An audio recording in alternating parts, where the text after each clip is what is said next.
we are live. Hello everyone, good morning, good afternoon, happy time zones wherever you might be. I'm Emma and welcome back to Sunless Skies, now on part 11, and now excitingly on the new Sovereign Edition. Came out yesterday? Maths? Yes, that was yesterday, cool. Yes, because I streamed on Tuesday and I would have seen it. Anyway, so this is the new edition. It's got some new content, lots of kind of balance changes and UI improvements apparently. I haven't looked down a comprehensive list of all the new things it's got, because, you know, why not keep an element of childlike wonder, I guess. So we'll be discovering this together. I haven't opened it yet. Those of you who were here last time will remember it was really, really gross. We went all over Albion, we got frightened by giant sea urchins, and spent a lot of time in World Rejuxta Mare, which is in no way a being of eldritch flesh sculpted to look like a quaint British tourist town. No sir, no way, no, not at all.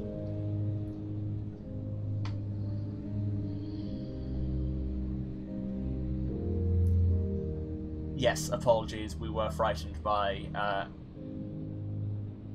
our favourite punk baby, who is, coincidentally, a giant space urchin with one eye. Comes looming out of the mists and terrifies me. Anyway, shall we get on with this? Can't remember what we were going to be doing now. We'd just gone to the Wolf of the Well, and it had nearly gone terribly wrong, but not quite. Oh, we're back at London, that was it. Before I forget, let's start off by repairing.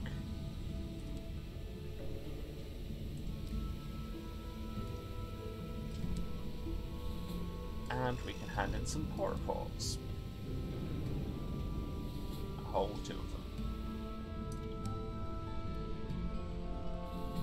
We could have a secret or another invitation to Endurance, or we could save it up for some other things, which we're going to do.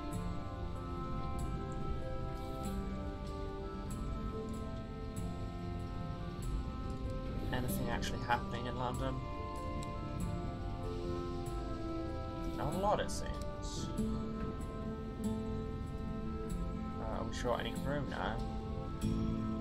We're in, honestly, surprisingly good shape. Just need our fuel supplies topped off. Okay, so what have we got in the hold that's taking up all the space? Oh, we've got a cage catch and some immaculate stuff. We don't need the cage catch. And that's 200 echoes. We don't need these gemstones, and that's 300 echoes. They're not echoes in this, they're sovereigns. It's why it's Sovereign Edition. God, Emma, keep up. We want the munitions to go back to Lustrum. We want the tea for the Devil's Quest. The Raveling Jack is useful in itself. Oh yes, we should go back to the Horological Office and tell them about that. And the souls are for later in the Devil's Quest. If only I knew somewhere to reliably get tea, it's really annoying. Wait, why have I just started moving? I don't actually know where we're going. Okay, we need to go back to New Winchester to right. That's go to Hostrip Deep. Barren corner of the sky. When it says a barren corner of the sky, I assume it will be kind of way out near the fringe. He wants nectar and tea. Company want me to go back there. There's stuff at Carolyn. That's back in the nature reserve. The Rat Brigade. I need a condemned experiment or munition. I have munitions in a moment of inspiration. If I can find somewhere else to get another crate of munitions, or I might just spend this one on, which is at Palmer and Planties. Atlas. Blue Kingdom, no. The Blue Kingdom, no. The princess. Oh yes, we haven't talked to her since the last thing when we took her to a poetry reading, and then people noticed who she was and started doing poetry in praise of her, and then she told them to start doing it in the correspondence, and everybody's tongues caught fire. So that was an experience.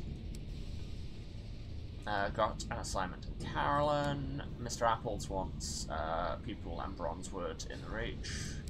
Let's go to Titania. Go to Brabazon. there's a chance for us to become an MP in Endurance, but we need to wait for another election to be called. Doing stuff in Brabazon, take the Navigation to Eagles Empyrean,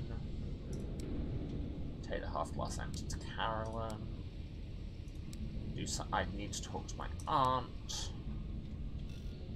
Get a chorus to be. God, there's a lot going on. Ah, yes, and we're also working with the cult in the off-season half of Welbury.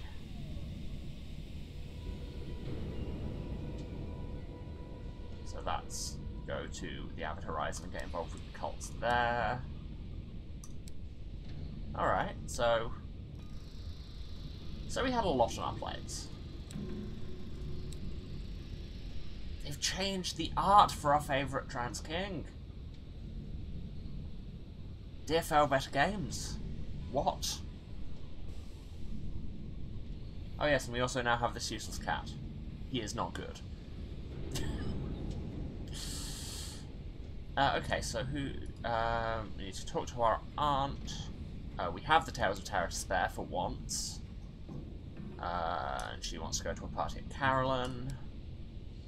Talk to the princess. Yes. Ask what happened at the poetry reading. A stoker whispered that the inn burned down, killing all the poets. Is this true, Your Highness?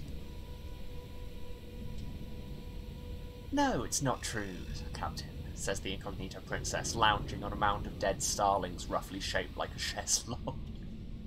There's an image to start on. I don't know why that's so funny to me. She gestures at the floor. Crouching beside the analytical suitor is a gaunt man with wild eyes. My poetical suitor survived, she says. You really should not listen to gossip. It is no time for gossip.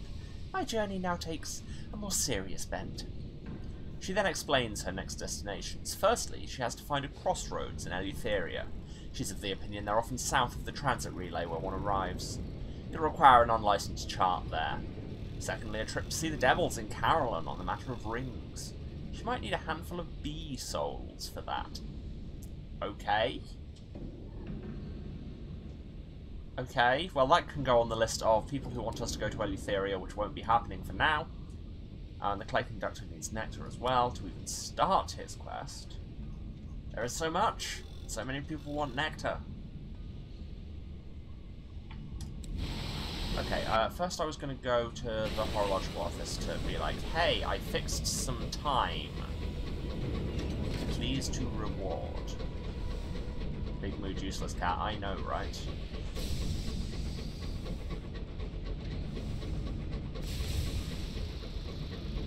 Ooh, they put edging on those letters so you can read them easier. I like that. I think that's most of what they've added in this is just quality of life stuff. But then I could be wildly wrong.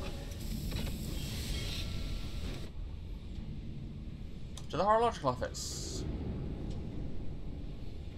Submit my observations of mended wefts. The chief horologist examines your reports with forensic care, filling pages of his notebook with neat ink before he's satisfied. Excellent. One of the clerks will see to your fee, and I'll make sure the ministry hears of your good work.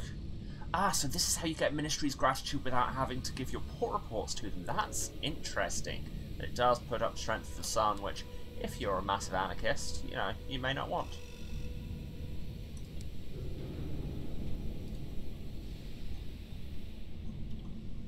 But that is very good to know.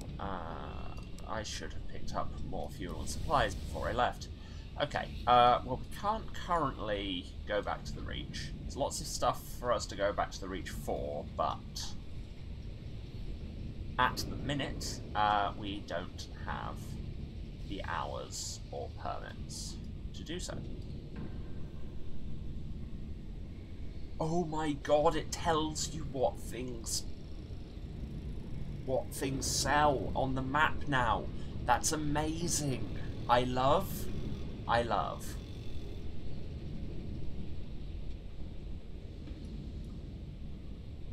The Avid Horizon sell tea? Why? Oh, because it's the Home Office, I guess. Okay, that's very good to know.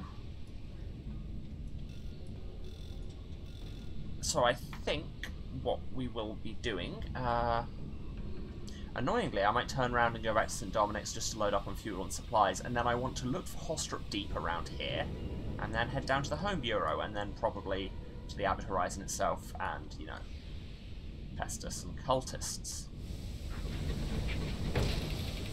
And, of course, if I begin by crashing into a wall and losing 2 hull, it's really the only auspicious way to start a journey. They added that wall in Sovereign Edition. They added these bots in Sovereign Edition.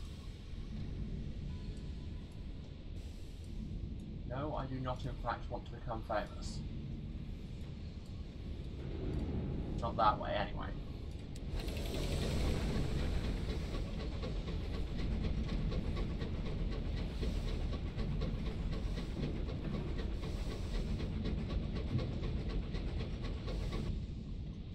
Not the right turn. Keep doing that. God, I've been streaming for like 15 minutes and I'm already getting bots.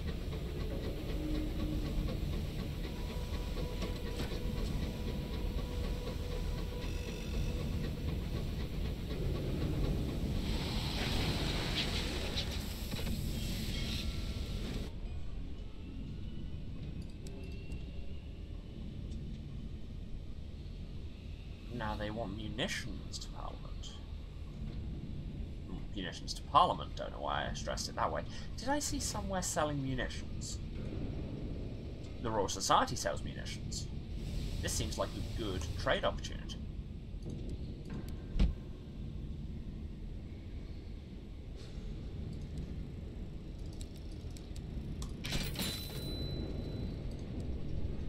I'm just going to look avariciously at the Agravain and a minute more.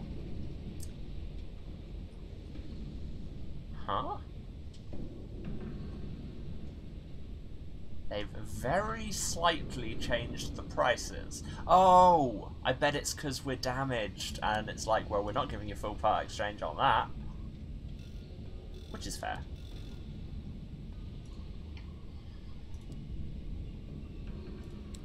Allow me to test this theory. Yeah.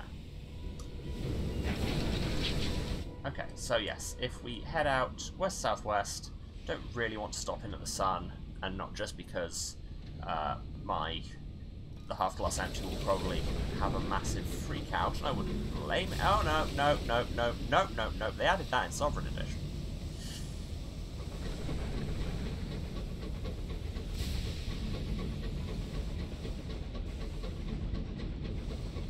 Going to do the full Gandalf, I have no memory of this place.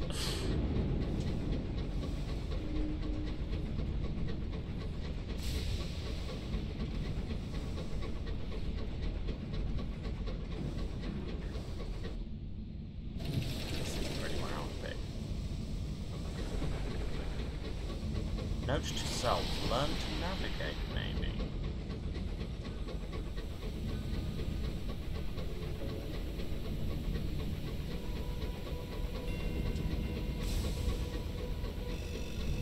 Yeah, I technically discovered some shipyards I've been to a dozen times.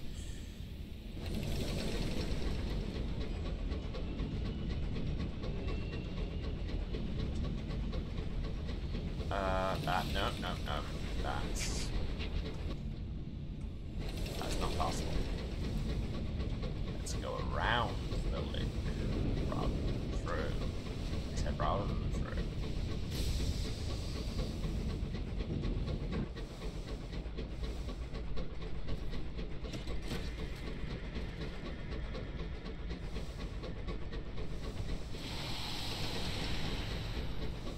Yes, like I say, this new edition is because it's out on consoles as of yesterday, so hey, if you were interested and weren't buying it because it was on the wrong platform, go ahead and whip that. Nope, that's a dreadnought full of guests.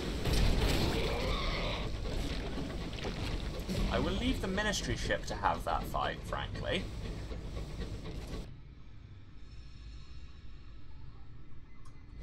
And I will just keep moving. Need to remember to send out my owl occasionally, because apparently we'll need it to find Hostrop Deep. There's no way around this way. I should probably go north around there, or south to make the passage. You know how much I love making the passage. Outside turn. Don't hit the rock. Don't hit that rock either. Don't hit this pipe. So many things to not hit.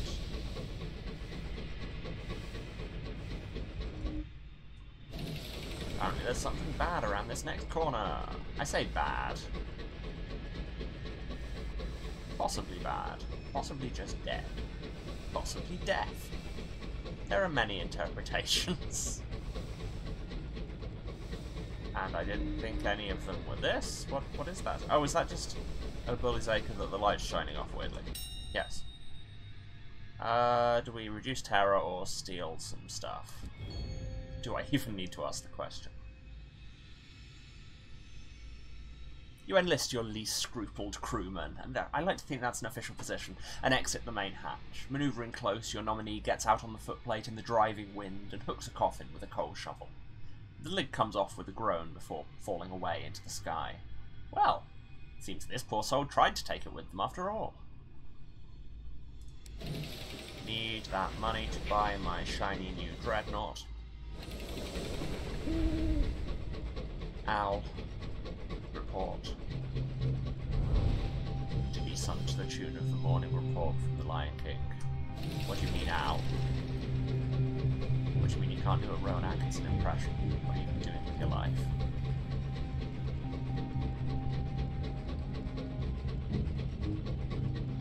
I'm sorry, Al, that was harsh for me. Just because your impression game is at some point doesn't mean you don't have other skills. Now I'm just going to drive into this incredibly ominous green mist that may be hiding a wall. It's hard to tell how much of this is background. Oh, that's not background.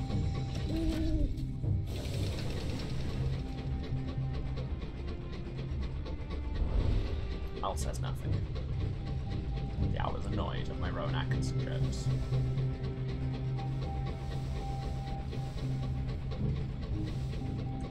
And it says that song was cut from the film, so did he really perform it?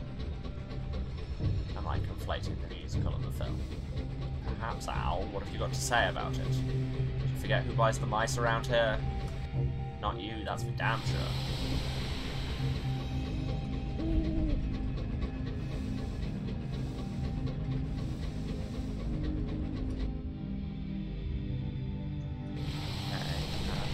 And the thing is, like, it says you need your scout to find it. I don't know what it's going to show up as. It could be one of these something grave tags.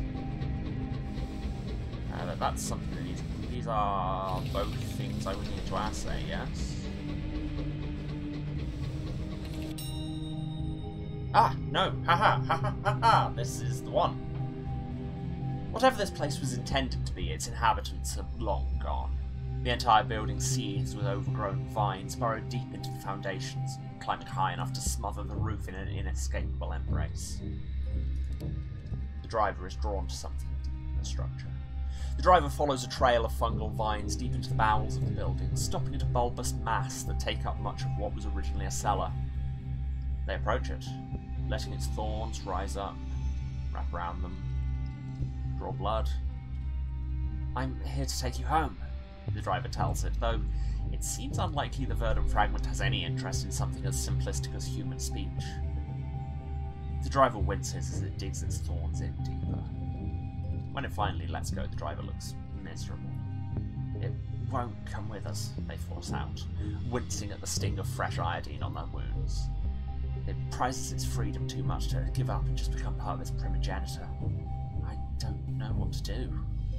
Well, knowing what to do is my job here. We can attempt to communicate it. We can threaten it. We can offer it. We can offer ourselves as a host, which seems to be.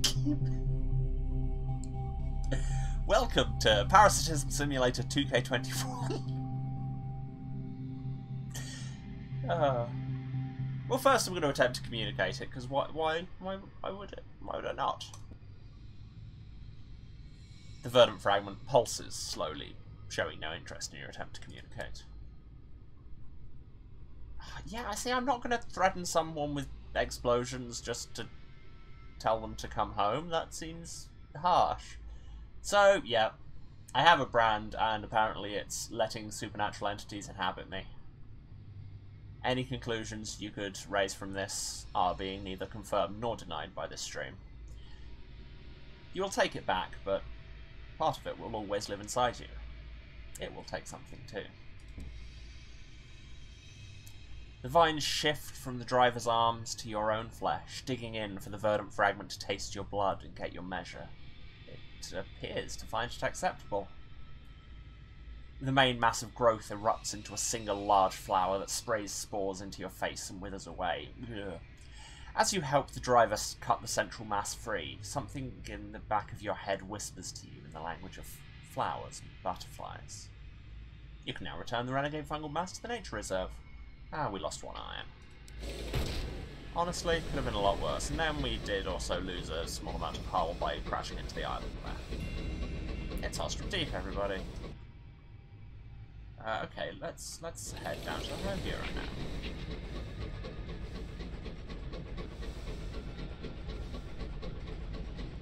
Now I've got the morning report stuck in my head. Why did I do this to myself?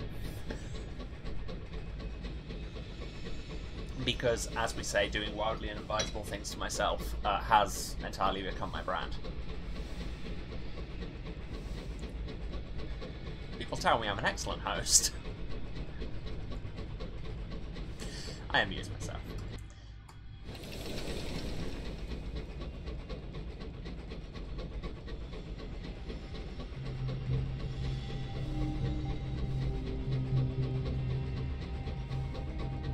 So that's yet another thing we need to...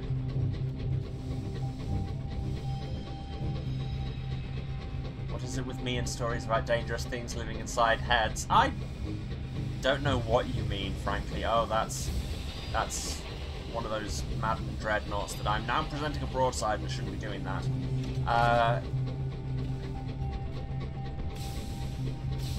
I have story motifs that I think about a lot. I don't know what to tell you.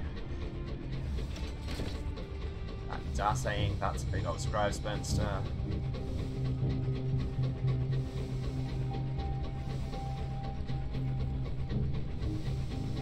These are the things you can expect from any story with me, as are motifs of transcendence, liminality, and dangerous things living in your head.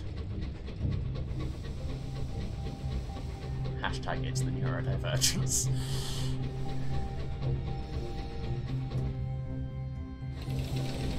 I mean, that's a simplistic assessment of my reasons, but let's be real. It's that. Hello, we have come all the way to the end of the earth to this horrible place to buy tea. They're selling cage catchers, I don't want them. Cults from the depths of the quiet sea beneath the Home Office have established a stall by the docks. Here they sell their philosophies and the curious catches from the glassy waters. It's hard to tell which more offends the Ministry's sensibilities. Hardship, sorrow, truth, a displeased cultist shouts. Embrace betrayal, slip into the comfort of obscurity. The detainees of the Home Office have no time for their prattle. The preacher shuffles off in a hail of cheery insults and the occasional thrown rock. I feel like cheery insults is just the British way to respond to most things. Here we get some backstory, because yes, the whole thing with this is the Avid Horizon, how everybody came to the sky. Do we remember how we came? The skies were full of opportunity. Had you lived enough upon the Z? Your appetites fulfilled and your curiosities sated. Beyond the horizon was a horizonless place. There was a sky more sunless. You took what crew would follow you into weirder waters and turned your engine north. Her renewed majesty had opened the door to the high wilderness to establish an empire among the stars. You would find your place there. Weeks later, through the northern ice and the dark beneath the world, you reached the gate. Its statues loomed like giants. The door was open, and the space within was filled with suns and stars and light. Well, let's do a port report.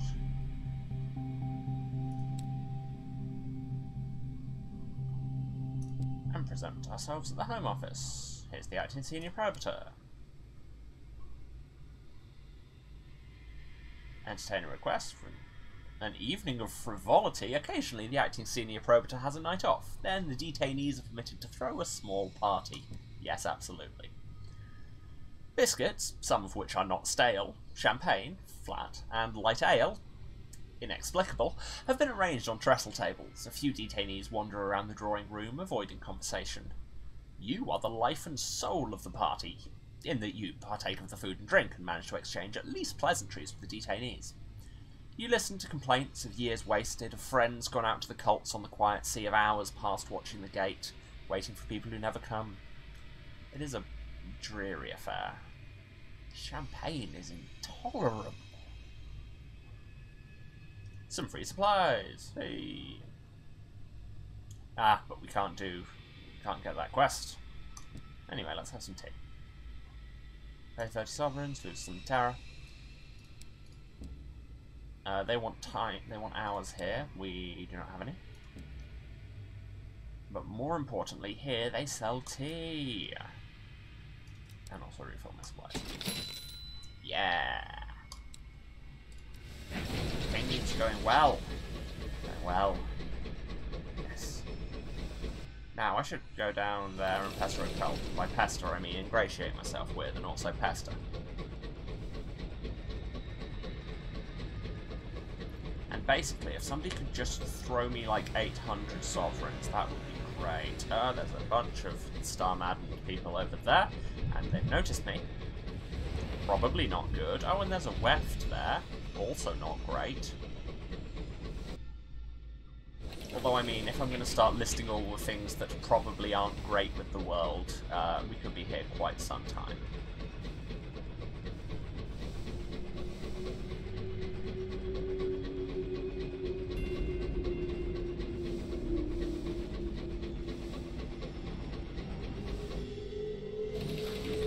There's all the dead ships, and there is the State of the Sea. Yeah, no. Badly done, badly done. Wow. That's another thing they changed in Sovereign Edition, is they made it way harder to park. That's really the only explanation here.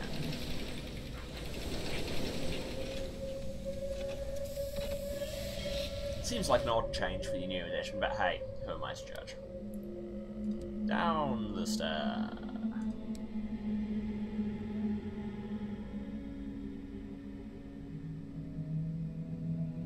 Approach the gate. Did we do this before? Yes, we did. Got some tarot, got some sky stories. Okay, search for the displeased. The parson told us to come here. And do that. There's nothing here, save for the cold and the teethed wind tracing fingers down your spine.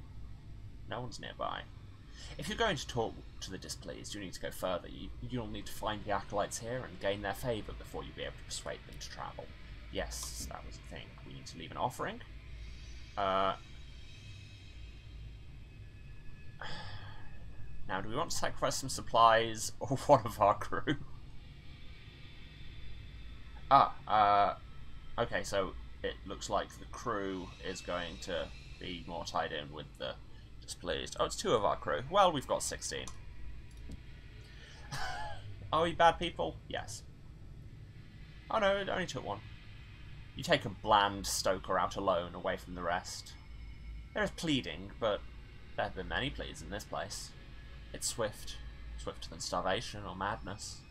The body sinks like a stone. A few brief eddies interrupt the water. You return alone. You can see the eyes of your crew in their reflections in the waves. A figure in a soaked oilskin steps out of the mists. We noted your sacrifice. A slim woman lowers her mask to gaze upon you. Her expression is stark. I permitted myself a brief indulgence, hoping that you would join us. I admired your offering. My friends and I would like to extend an invitation. We are the displeased. With us, you will find hardship, sorrow, and the only truth there is. She hesitates. There are certain rituals you'll need to pass. and there's someone you should meet. Accept and be greeted. Oh, but first we inquire. Who exactly are you? The careful masquerader shakes her head as though she dislikes the question. We are the abandoned, who in turn shall abandon. We are the betrayed, who in turn shall betray. We are the despised, who in turn shall despise. She draws a blade, jagged and rusted. London left us behind, decided we were unworthy, unwanted. We've spent the intervening years sharpening that rejection. Here's who we are. All else is chaff. As for you, I admired the ferocity of your act. It speaks to the essence of our philosophy. You might have the ice in your soul required to learn our mysteries. Cool. All seems extremely legit and sensible. She shakes your hand and guides you to a rope ladder descending into the mists. You can make out old ships and boats roped together. Lights dance across the wrecks. We've been forced to share in order to survive, the careful masquerader says as you descend. It is a precarious situation. At the bottom, rotting gangplanks make their way out to a flotilla of roped boats. Before them is a single lantern fixed to a pole. Tied to the pole is the decomposing body of your unfortunate crewman. Pleased to be reacquainted. One betrayal demands answer of another. The careful masquerader holds up the drawer so you can better see into his eyes. Come along. There's more to learn. Got some terror, unsurprisingly. Here among abandoned boats on the quiet sea. Oh. The similarly abandoned and forgotten of Albion have made their homes. The cults share this space for warmth and for shelter. Some boats are covered, others converted into makeshift anchorages, refectories and cells. Hopeful acolytes flock to one ecstatic figure or another, raving about this doctrine or that. Your new friends are one cult among three. The Sanctified, the loose collection of souls who follow the jolly anchorite, are communal, fraternal, jovial. The supralapsarians who follow the illuminating archivist do everything by their book, when they can agree upon the interpretation. The displeased treat distrust as a virtue and betrayal as a sacrament. A woman is lying on a wheel that sits atop a pole that rises over the flotilla. She does not speak, but only watches the gate.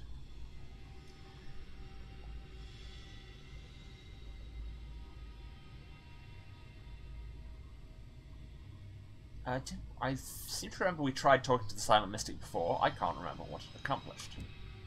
I don't think anything. The woman lies on the wheel, her eyes on the looming shadows of the gate. She does not bother to look your way as you reach the top of the ladder. Rotting fruits, dried flowers, and tarnished nameplates lie ignored at the edge of the wheel. Well, let's try and speak to her. You're new here. Perhaps you'll find that interesting. She rolls back her head to gaze at you. Her mouth twitches downward. A hand lolls listlessly in your direction. I do not sense the hunger of the true ascetic in you. Where the name, the knife, where the book? Be gone and waste not my time. Her eyes roll back. Return when you have learned something. If one of the cults claims you as their own full initiate, then I might be interested in speaking to you. Okay then. Yeah, let's go back and talk to the Masquerader, the apparent leader of the displeased. She invited you here to learn of the mysteries of her sect. Has she more for you? She roosts in her abandoned steamer at the edge of the flotilla. Her cabin is prodigally Spartan. A battered wooden mast lies forlornly on the floor. Her one concession to comfort is an open fire. She's lounging at a porthole. You want to know more? All that would come to the horizon end in our ranks eventually.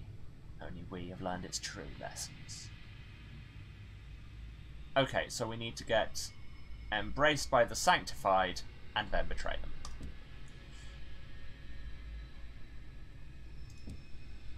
Very normal, very normal. So, we can sleep where we like. Strength by community, solitude, or tradition. Well, community is the Sanctified answer to that. We have pleased the Sanctified.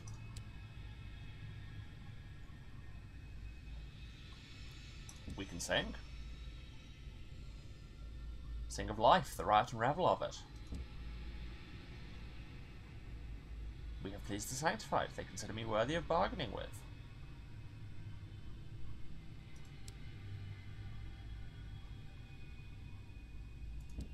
Give a confession. Confess an error of sentiment? Oh.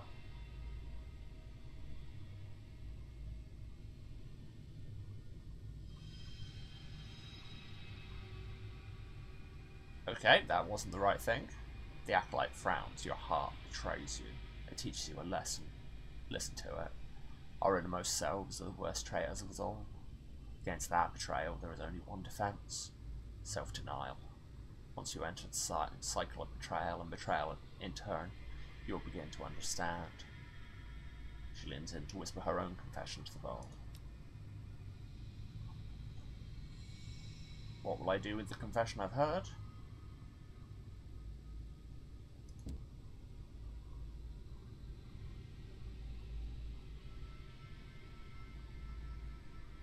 The supralapsarians have elaborate rituals surrounding confessions. The other acolytes have mimicked their example, and use this hour to keep or betray the confessions they've recently heard. Whatever you do here may already have been done to you. Well, keeping it seems to be the sanctified answer. Yeah. You store it in the portion of your mind where all secret and buried things go. There's a mood. When you see the acolyte again, she will remember that you have kept her trust. You will smile at each other, bonded in that knowledge.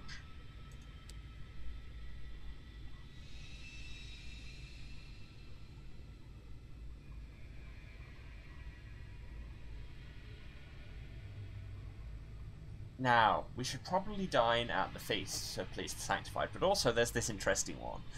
This acolyte sits apart from the other displeased. The woman carves a slab of meat the size of a piglet, which is unlocked because we've had unaccountably peckish, which is you've eaten human flesh. I mean, I've got a quest, so I'll continue doing that, but I'm interested. At the end of the day, the acolytes gather for a feast. If you were cynical, you might suggest this was the only reason the sects banded together. Makeshift tables are laid with the fruits of the quiet sea. Some acolytes have spent their days on the waves, fishing for whatever blind, writhing things count as fish here. Others forage for preserved food from the forgotten ships. Still others range farther, among engine wrecks and refuse of the Bureau. Wisely rationed, there's enough for one such feast every week or so. How will we dine? With gusto.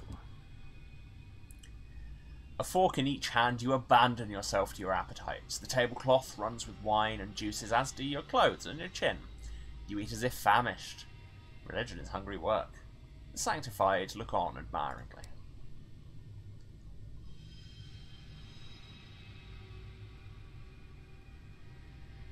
Tender last rite. As the other cultists are departing, your friends among the sanctified bid you join them. They promise a reward. You're brought to the cabin of some long-gone captain. It's stuffed full of pewter goblets, faded newspapers, tattered finery, and plundered jewellery. The Horde of the Lost! The jolly anchorite roars as he sees you. Come! The mystic has honoured us with her presence, having been taken with our rites and mysteries. Tonight she drinks with us! A chorus of cheers goes up from the gathered sanctified. The silent mystic looks up from her cup with a red-stained grin. The evening is long, and held entranced by the mystic's long, incoherent stories of the fall of kings. When at last she's done, she gives you a donation of hours. Stolen when I fled, she tells you before turning away. Got a barrel of hours. Neat. So, do we now count as embraced with the sanctified? Can we betray them? No, we had it and then we reset it when we went to that last rite.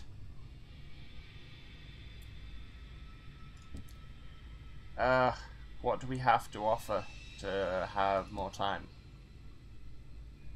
Our uncanny specimen? Yeah, fine.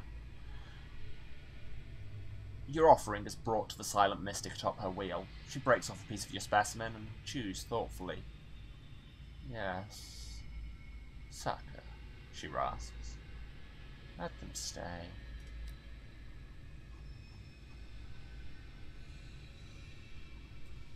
Okay, so now we need to please the silent mystic, please the sanctified enough that it was. What was the thing? What was the description? Candles lit for you and wine spilled for you and meat carved for you.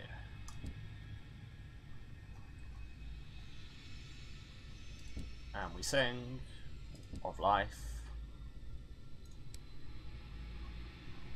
And we confess an era of despair. Yes.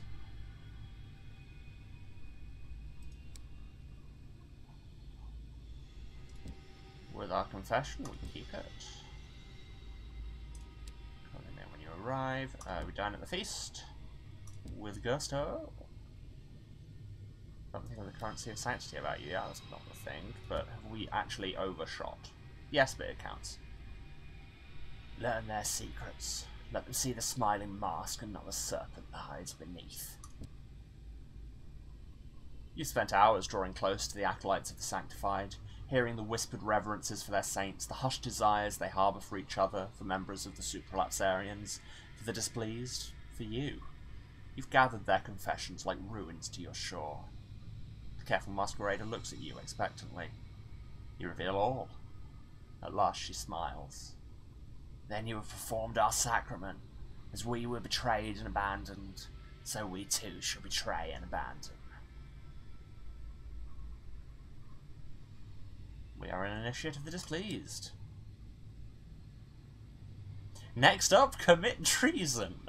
Yes! For that we need a royal dispensation, for which we need a bunch of ministry favour, which we can get either by giving them court reports or by fixing thefts. We can do all this.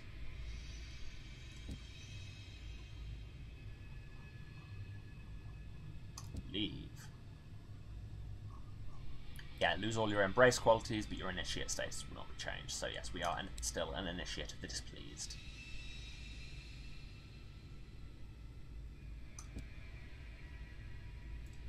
Cool. So that went well. No shops here, are there? No, of course not. Why would there be shops? That would make no sense. The mausoleum sells fuel and supplies, so that should probably be our next stop. I seem to remember it's got some kind of horrible thing living around it. Ah, now they have a saving indicator, so you actually know when it's saved. That was one of the few change notes I did see about this update, and I was so happy.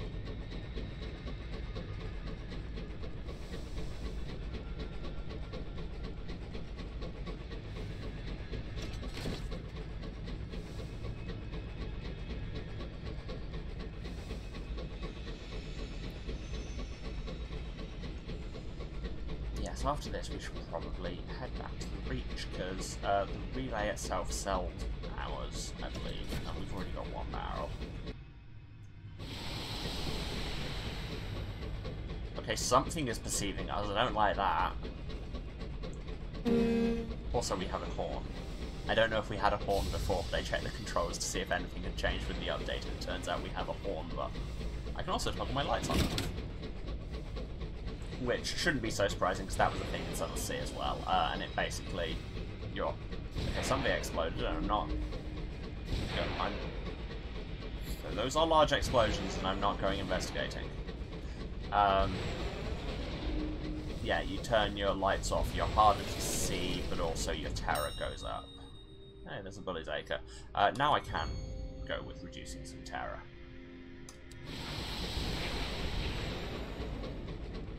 Here's the corpse of a star. Skyfarers, exposed to the haunting light of the stars, are prone to sudden obsessions and erratic behaviour. One of your engineers has taken an oath of utter silence. He refuses to speak or make any sound at all. He's gagged himself and wrapped rags around his feet to muffle his footsteps. He refuses to employ either wrench or hammer.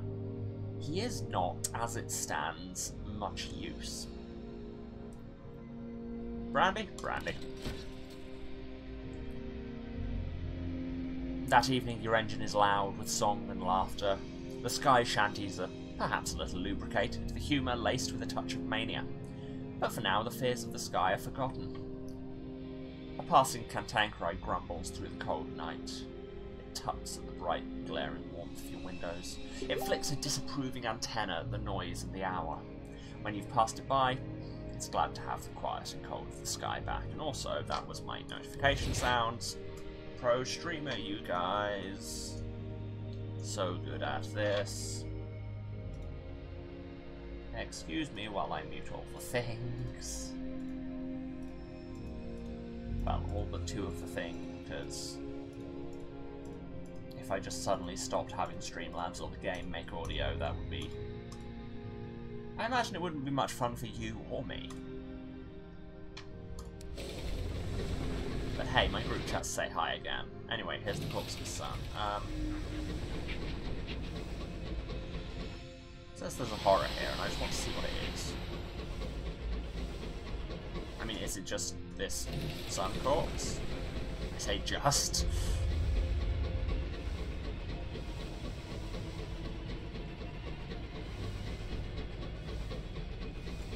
Yeah, that is what it is. The thing that this mausoleum was built around. Cool, yeah, should have seen this coming, really. This son that we murdered with some kind of horror weapon. I think we had more details on what they killed it with in the last games we were searching for the truth, but I don't remember. 2 Albion Marauders, that's great. I'm going to go this way instead.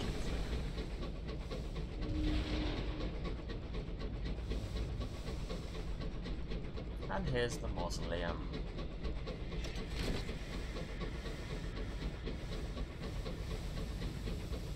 We've been here before, but it was a while ago.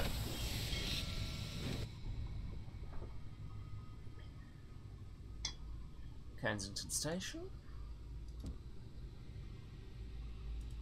Footman brings me in. Introduce myself. Feel like the sun's been made more dramatic. Maybe I don't remember really looking at it beforehand. It's possible they've done a few art tweaks here, but I don't recall.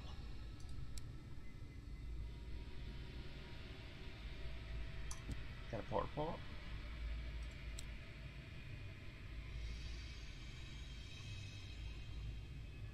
Contemplate the sun. Or not.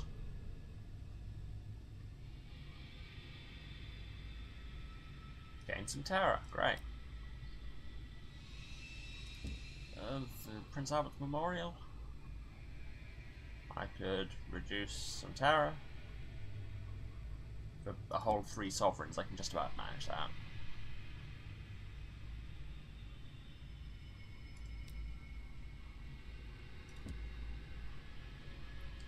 This does not seem to be really reducing my terror much at all.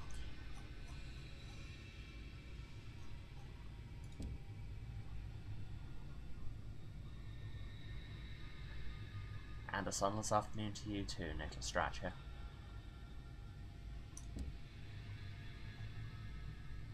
And we can speak to some of the Deathless. The Macabre Counsellor. Yeah. She's a former Lady of the Bedchamber, and governess to at least some of Her Renewed Majesty's children, not the one we've got on the ship. Mortality is a preoccupation of hers. The Counsellor advances through the nave, like an old spider trespassing on a rival's web. Her dark eyes dart and her fingers curl and twitch. She notices your gaze and approaches lazily. A footman moves to intercept, but she holds up a hand. He pales and retreats. She begins by quoting Keats at you, Ode to a Nightingale. She surmises you've encountered death in the skies, known its easeful touch on your cheek. She proceeds thusly for some minutes, lingering on each crewman fallen, each cold burial in the dark. And then she smiles suddenly and bids you a pleasant day. Gain 5 terror, yeah, not surprised. Entertain a request?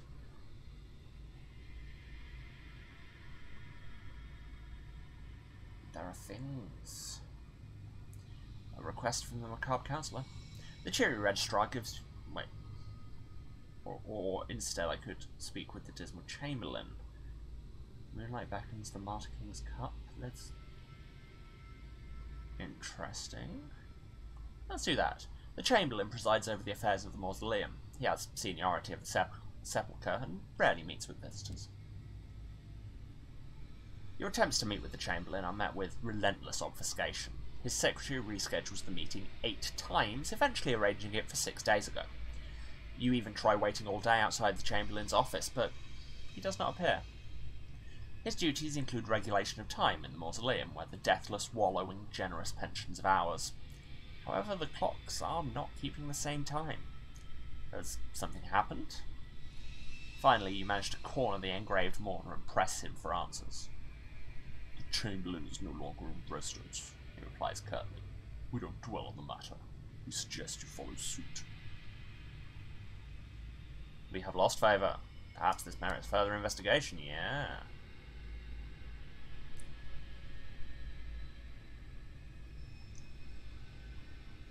Okay, so we need to go away and then come back later for just get more favour. Or bring literature. Okay, we can do that.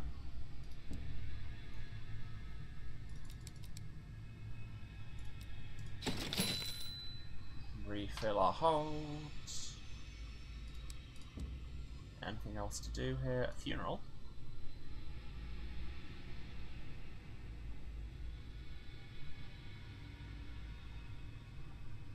That sounds interesting. The funerals of those joining the deathless are rare. Privileged onlookers are invited to attend when they occur, for their own betterment. Ah, let's just lose her again. A former... Oh, and that gains us favour. Excellent. A former civil servant is generous in his divestment. His lands he divides among his lovers. His titles are given to the most obsequious of his children. His winding sheets are lavish, as is the endowment of hours bestowed upon him.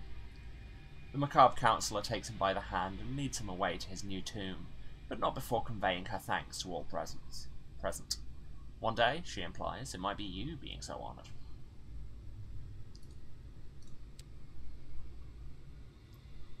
Investigate the Chamberlain's disappearance. Yeah. No one seems willing to state the obvious, that the Chamberlain's sudden absence is a cause for concern.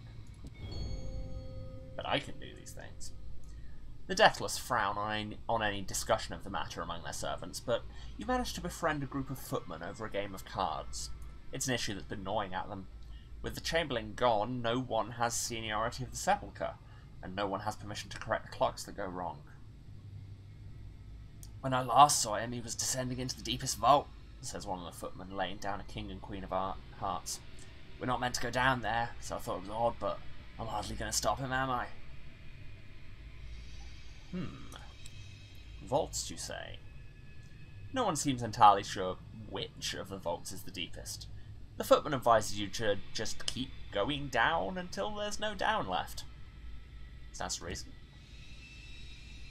It isn't long before your legs are aching. The vaults seem to offer much more down than the footman had implied. You passed your last coffin long ago. It seems like there's nothing else here but dust and cobwebs. There are torch brackets on the walls, but no torches. At first you thank heaven you brought your lantern, but much further down, where the steps are crumbling away, you find the deepest vault bathed in harsh, red, unrelenting light. Okay, so I have two options here, and either it's the correspondence or I've played Control, I know what this means. Both are bad. The floor cracks and creaks underfoot as though marble has become ice. Scarlet tendrils have crept ivy-like over the walls. When you pick at them, they crumble like scabs. Well, let's examine the vault. What could go wrong? When you place your palm against the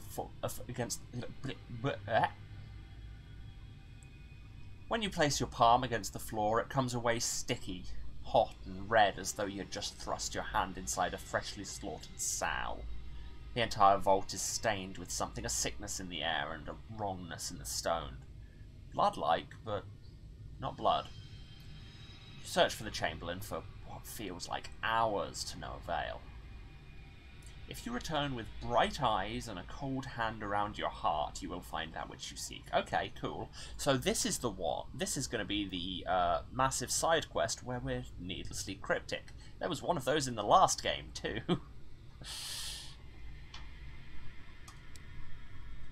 Okay, so Bright eyes and a cold hand around my heart. Well, if anything makes us think of that later, we will have forgotten.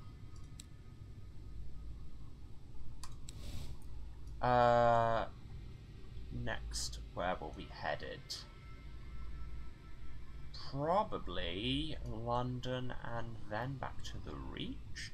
Ah, no, we wanted to bring munitions to the floating parliament. So London, Royal Society, Parliament, Reach. That sounds like an idea, and you'll note I'm not saying plan, because that's not what we do here.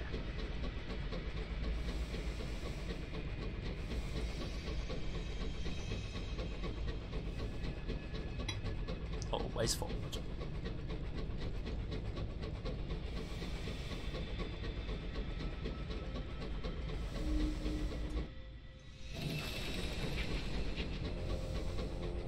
Is this background?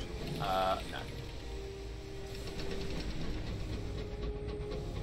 I hate that there's always that moment.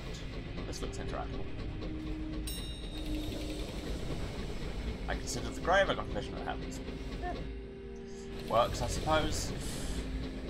Oh hey, there's another one. And there's a Marauder. Consider. Vision that happens. No way to get around the Marauder, so Mangonel!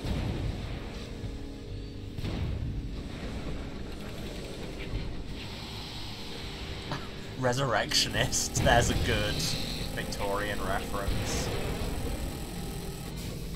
For those of you who don't know, Resurrectionist was the common Victorian slang for grave robbers and body snatchers. And I've forgotten which way is which to turn.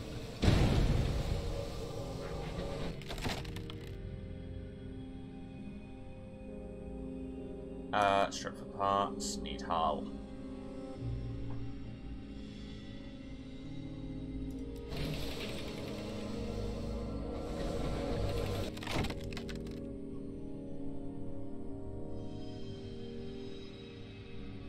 What's the difference between strip it for parts to repair or demolish it to repair? Well, I didn't have the demolish option last time, so let's do that. Okay, yeah, no. Alright. Resurrection this, I guess.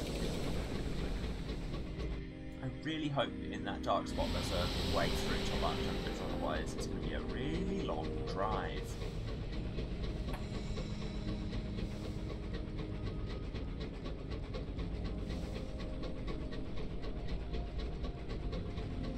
Yes, this looks promising. Without cemetery.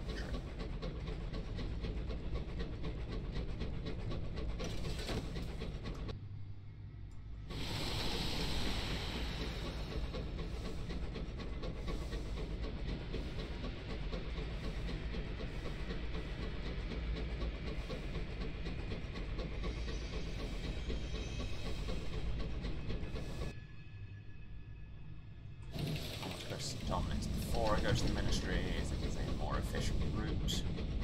Because clearly we're so concerned with efficiency and optimization here on the non-functional.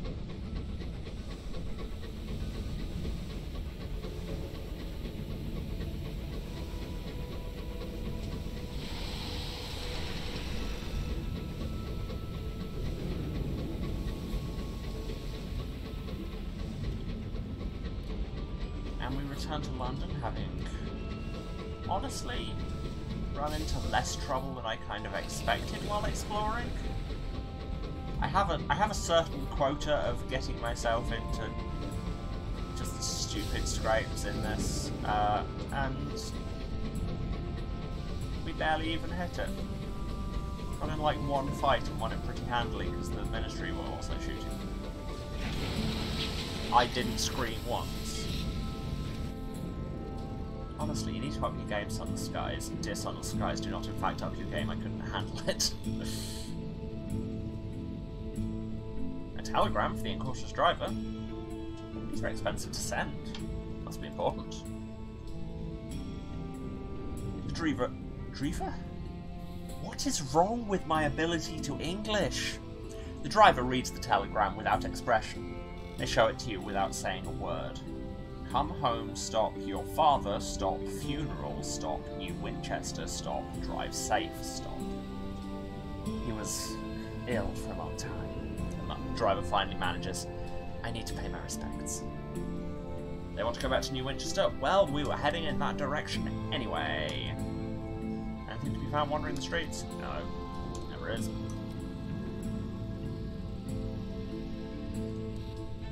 No, we don't need any repairs. We don't want to hand in our port reports. I want to give those to the ministry so we can possibly get a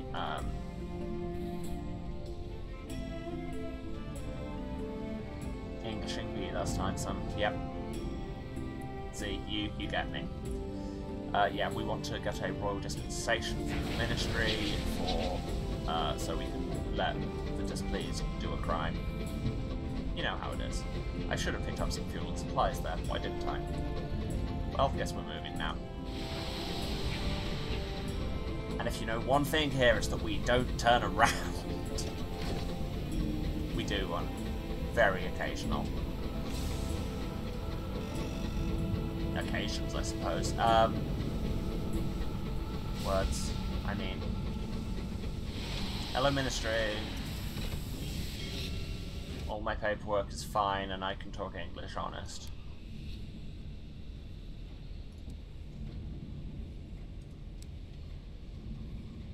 Port reports. 200 sovereigns. And I need 16 for a royal dispensation. 16! Well, guess we're working for the ministry for a while. But it's fine. Have to befriend them so that we may betray them. So where am I going next? Royal Society, that was it.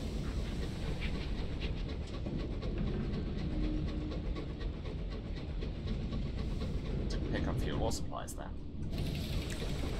Wait, no, I couldn't. The ministries. They sell both at the society, right? Yeah, we'll be fine. We'll be fine. We'll be fine. When I forget to buy them at the society, then we'll be in trouble. But as it stands, we'll be fine.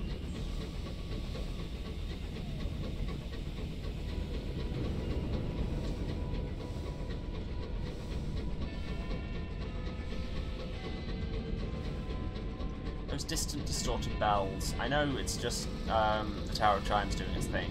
It always makes me think of Disco Elysium. There's something there that really reminds me of the soundtrack, like the World in Rags theme. It has similar bell noise. I believe, at least. Maybe I'm taking the wrong route. Not great, but it is what it is. Have to come around the top.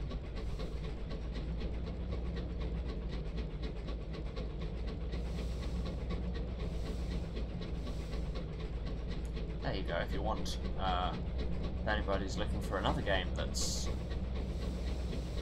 like Sunless Skies, recently updated, full of words and occasionally gross. Solid recommend for Disco Elysium, that's such a good game.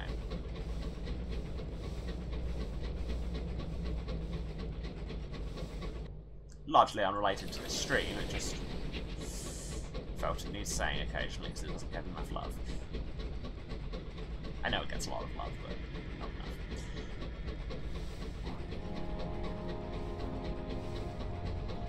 I like this bit of ambiance. Also sounds a bit Disco Elysium now I say this out loud.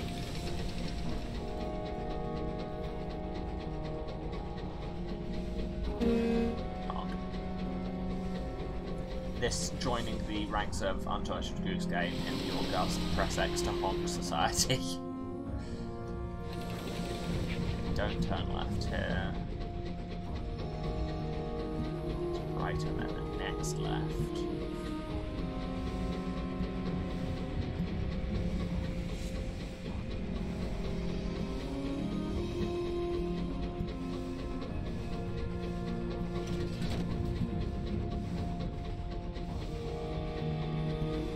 Thought those tree branches were like guests for a minute. No, but that's bad. What is that? Starseered Explorer. Well, it's trapped against a rock is what it is, so...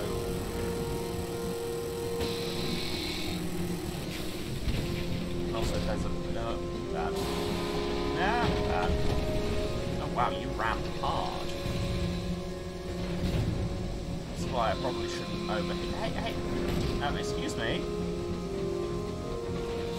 Why? Look where you're going.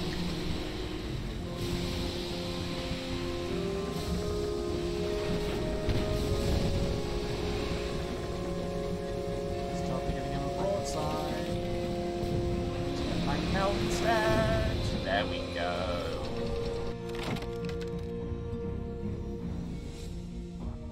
Gain hull and terror, or gain trade goods.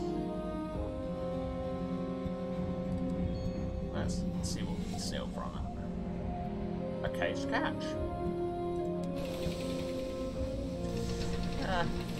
Not amazing, but I can probably sell it somewhere.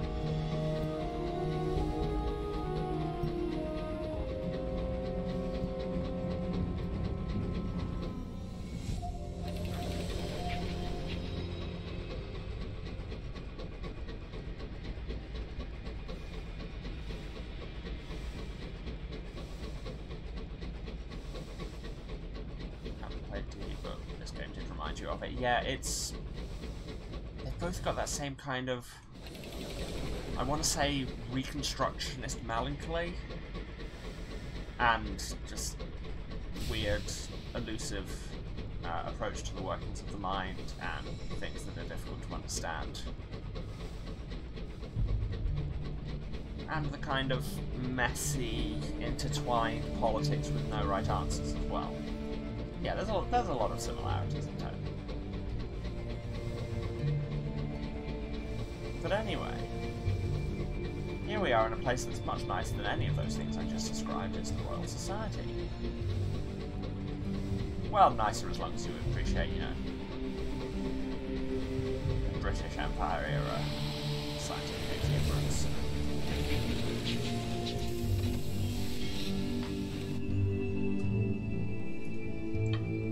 And there's a bunch of stuff on. Oh wow, you can sell Syrian enigmas for 650 sovereigns and 500 experience. I've only got one. Would it afford me my new ship? That would afford me my new ship, but no, it's not worth it. Not worth it.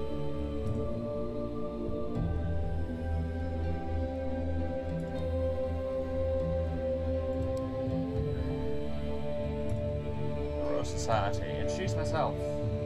We do truly live in a society. Yep, in this case. Report. One of the gardens? Question mark? No.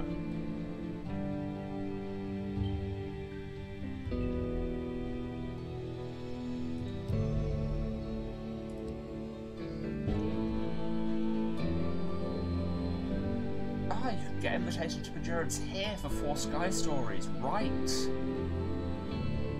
That's good. And yes, he wants reports from the circus, the sun, or the House of Rods and Chains. I don't think that was the enigma I spent a year in a garden possessed for. I think... No, because we had 2 enigmas. We've spent one of them, and I think the one we spent was that one. I can't remember what the other quest line we finished was. It was something. Over at Nell's Tower. Ah, yes, we go to this meal. We'll eat a pie. Recover our rabbit. We've done this. Talk to the Chair for the Effulgent Sciences, because she was great. And same again, because still great. Yes, Chair for the Effulgent Sciences will be my patron.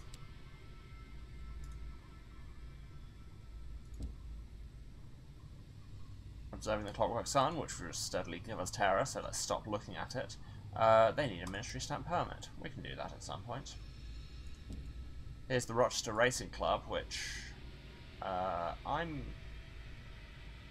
good not joining right now. I have so many other things on.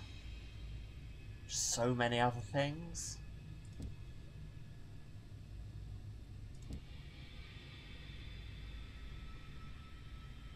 Here we have all the weirdos in their workshops. We need to go looking for a correspondence sigil for the inscribed tinkerer. We can do that.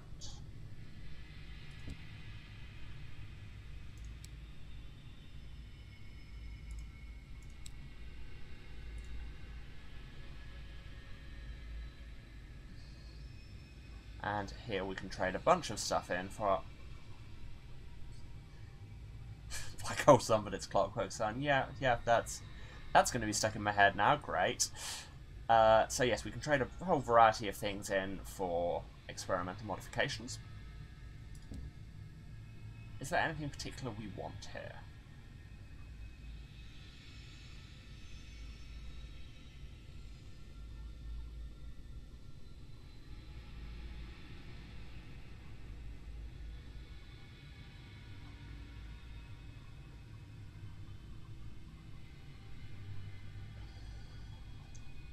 I'm going to give that maybe. Interested in that. There is a cannery in the bridge slot. What are we using our bridge slot for at the minute?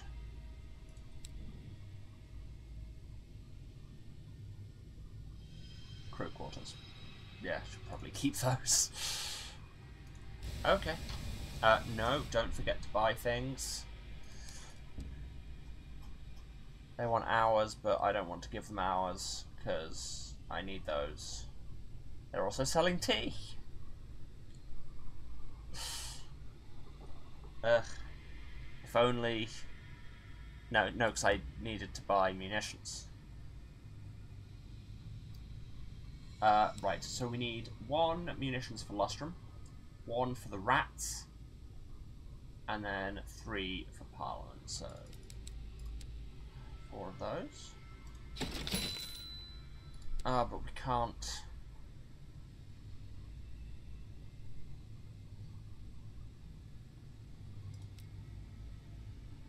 We'll have to jettison some stuff to make space. Not ideal. I didn't want this cage to catch in the first place. But that's really all the space I can spare. Okay.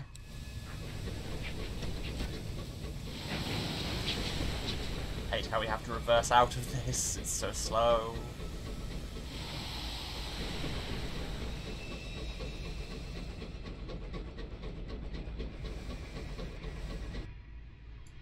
Okay, so now straight up to Parliament.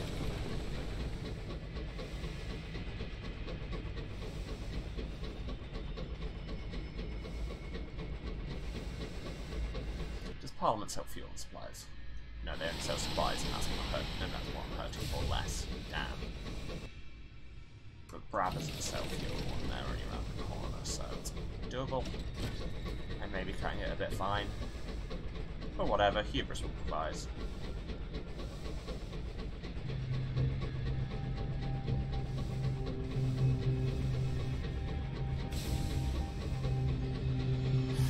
Hubris will occasionally provide a wall, but, you know, we take what we can get from our government.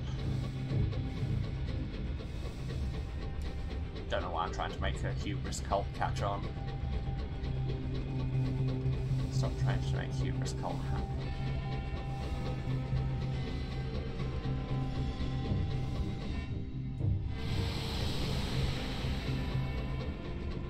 That was one thing they said that changed is the level up process. Oh, our facets look different now. That's exciting.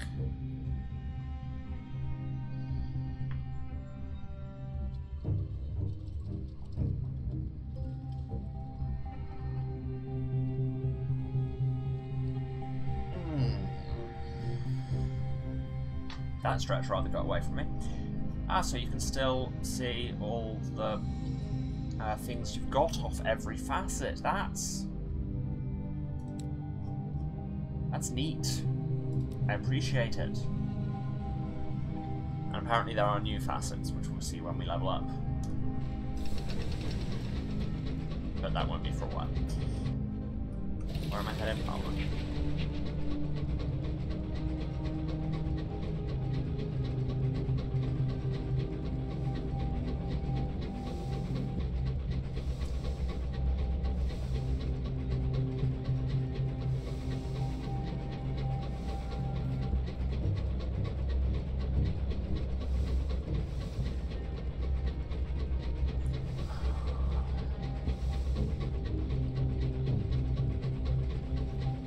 Although frankly this is beginning to feel disturbingly plan adjacent. Which means something is going to go wrong. And it's probably going to be the fact that we're nearly out of fuel. And...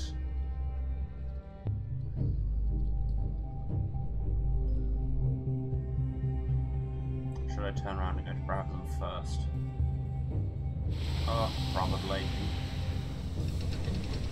Let's be sensible for a second. Oh god, we're being sensible for a second. Now everything's going to go even more wrong.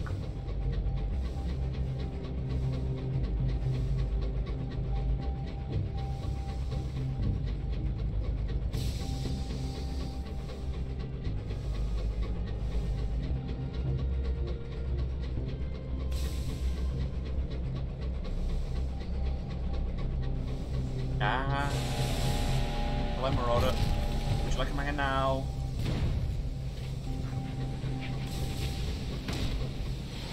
I don't know what happened there. That was certainly a maneuver.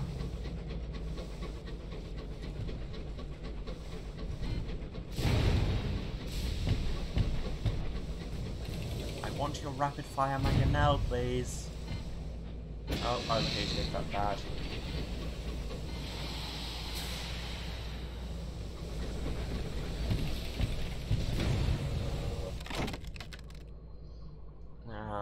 I'll take the repairs. I should have raided the hole. Maybe they'd have had fuel. Oh well, we're going to grab some to buy some. All good, all good. More importantly, they didn't drop a mangonel. Okay, here's a weft. Should we dive into it to see if we can fix it for the horological office?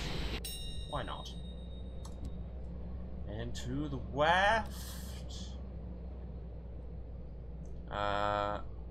Grappling jack still isn't ready. Remain in the weft. Gain some terror. Repair the weft. Yeah.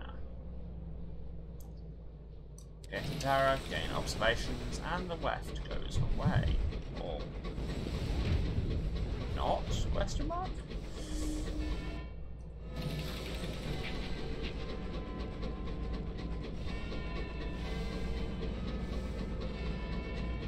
Hello, Brabson. I'm just here to do some shopping. And possibly something. I might have had something else to drop off. I can't remember. I have many side quests, you understand.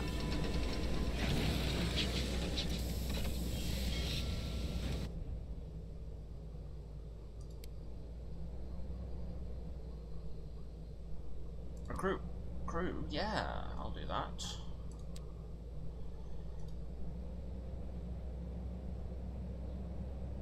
Ah, yes, we had the Brighto Sequences care package. Your bow tie manuals.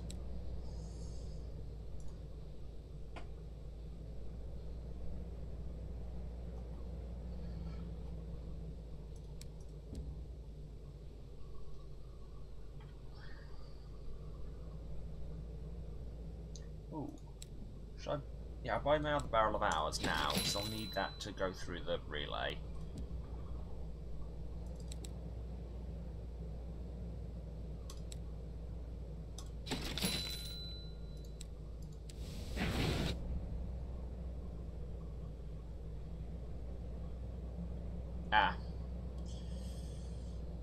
We're having our midnight alcoholic sessions again. I'm sure it will pass. See? Told you.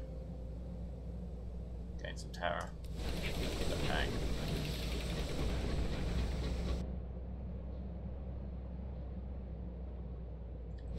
Insert Jared Harris here, I guess. Will I keep referencing that show? Yes, as long as it keeps being relevant. And yes, I know, it's because I'm just playing with all kinds of tropes from every nautical story ever. But that happens to be the one I saw most recently.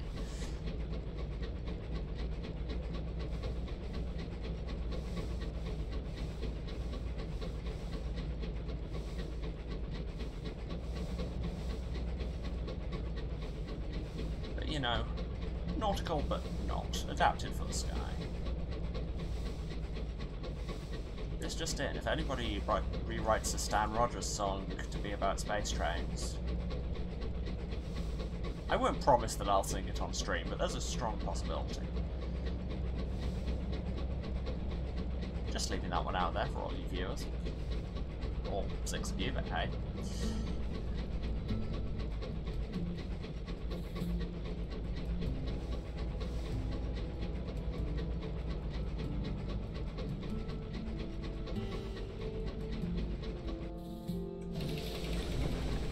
Slight caveat that if you make me sing Song of the Candle, I will probably cry.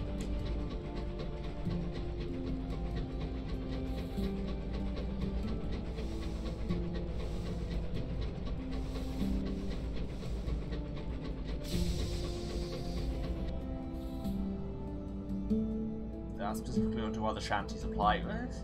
I mean, I never promised anything for that, so I don't know. Take your shot is where I guess I'm going with that. Anyway, there's a weird memorial happening. Let's deliver a eulogy. Oh no, we're not good at this. We are not priest.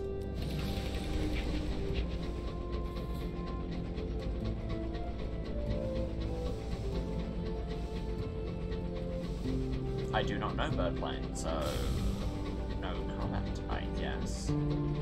I get the feeling I'm making unwise promises here, even though I'm not actually promising anything. Oh, there's a protest happening. Let's reduce terror, because we need that.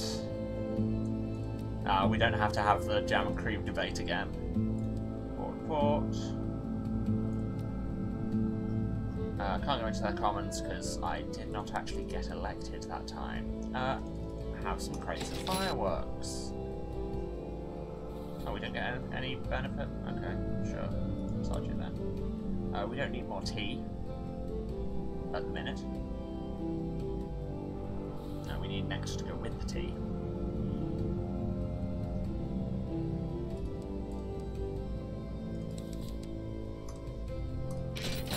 Finally we have a reasonable set of fuel and supplies. We have 2 barrels of ours, we have our munitions, we have our inspiration. I think it's time to go back through the relay.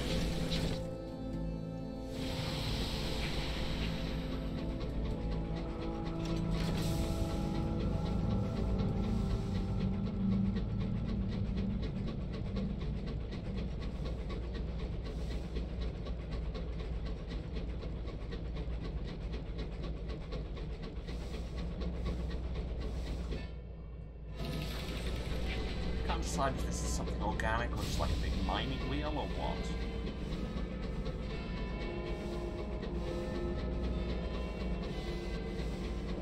Like it looks metallic, but that doesn't mean it's not also organic.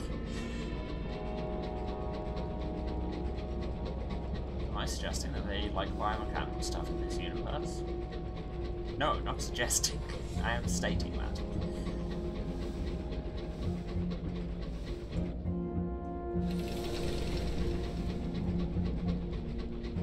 I apparently love hostile entities taking up residence in people's heads.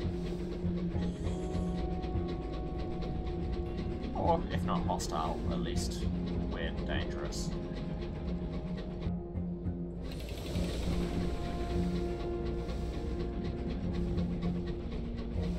This is the stream in which we come to some realizations about ourselves. I say it like it's a surprise to anyone, myself especially.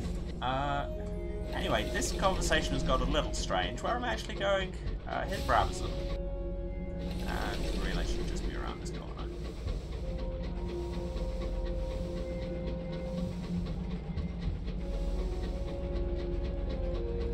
Back to the reach.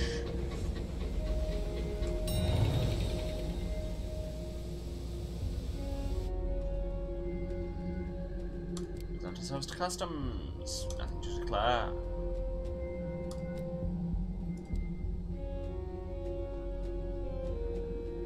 Second class to the reach. On we go.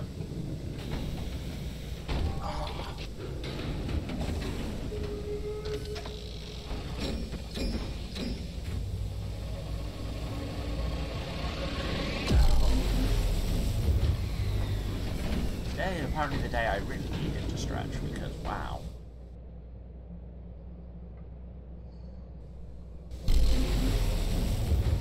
Hello again, the reach. I may may in the past have suggested that Albion was less gross than you. I have since come to my senses and would like to apologise and retract that remark.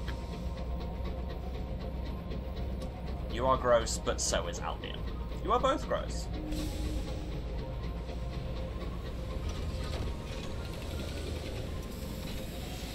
And I respect your grossness equally. There's a Llamas Fair happening. We'll go to that.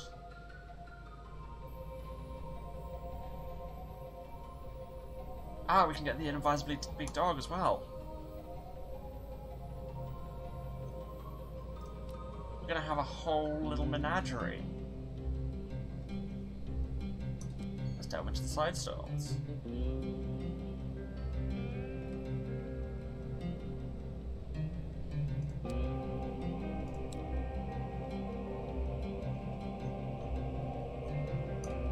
Industrial. Oh, he's the one that wanted us to go and get someone from the Blue Kingdom, and we said, eventually.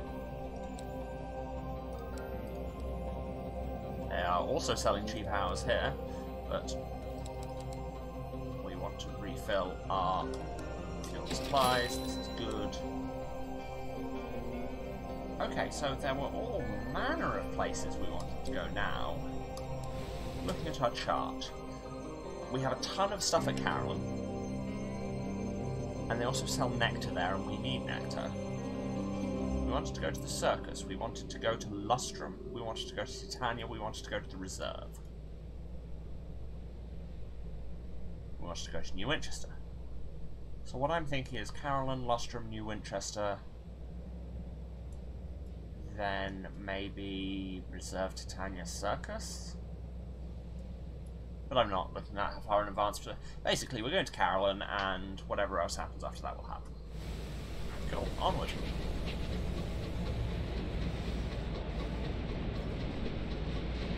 Keep thinking the save indicator is some kind of spinny monster I haven't seen before. No, it's just telling me I've saved, because this game really needed it.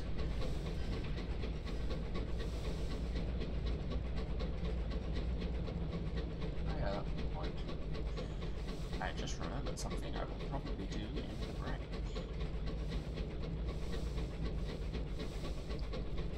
Keeping you in suspense there, by which I mean I'm not going to talk about it, because why would I?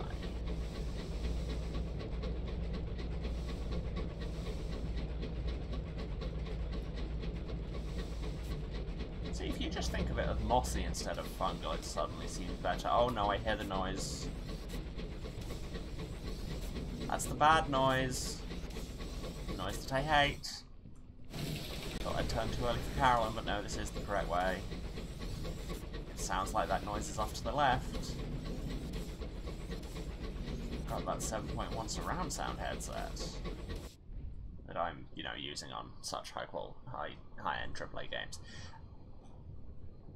Oh, another star's gone out.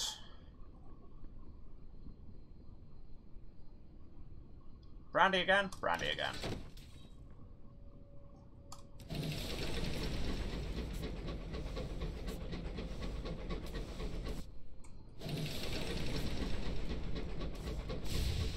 Should probably not.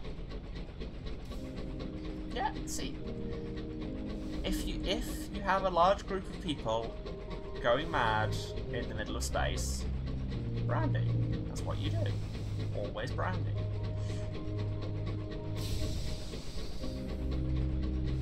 Brandy is always the answer. If there's one thing I learned from sea shanties, it's that brandy is always the answer. Contemplate statue, lose some terror. Enter the foyer, do a port report. The half glass empty. When you explain the empty's predicament, your rescued prisoner attracts a swarm of attention. The presiding deviless descends to meet your rescued prisoner. She taps his glass eye with a fingernail. Sun-touched soul, she muses, an eager flash of tongue at her lips. Yes, we can take good care of him. Two attendants wheel out of bed and gently help the empty climb in. Your last words with the empty are awkward and brief. He was never much of a conversationalist. He thanks you, and he seems happy to leave it at that. When you return to your train, you find a nervous young man waiting outside with a barrel of souls. The Deviless told me to deliver these to you, he says. Said it was fair trade for such a patient. 1000 XP, 2 collections of Immaculate Souls, and we didn't have to smash a guy with a hammer. Yeah, honestly, yeah, that as things go, that ending could be a lot worse. And also, we had a clock assignment here. The clock is running fast. One of the clients spots you looking at it and grabs your arm. No, she begs, before being dragged away by a pair of expressionless nurses. No more, please.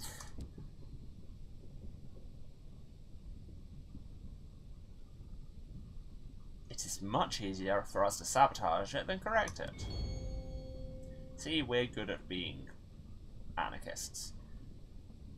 And we get 3 crates of supplies. Nice. No, that's not what I wanted to click. And to Carolyn's foyer. And our aunt had a party to go to. Party. Mingle with everyone, because there's Tacties and Revolutionaries and Devils and Sequenters and Ministry. Gain 1000 XP in a Tale of Terror, and there's a rendezvous at St. Dunstan's.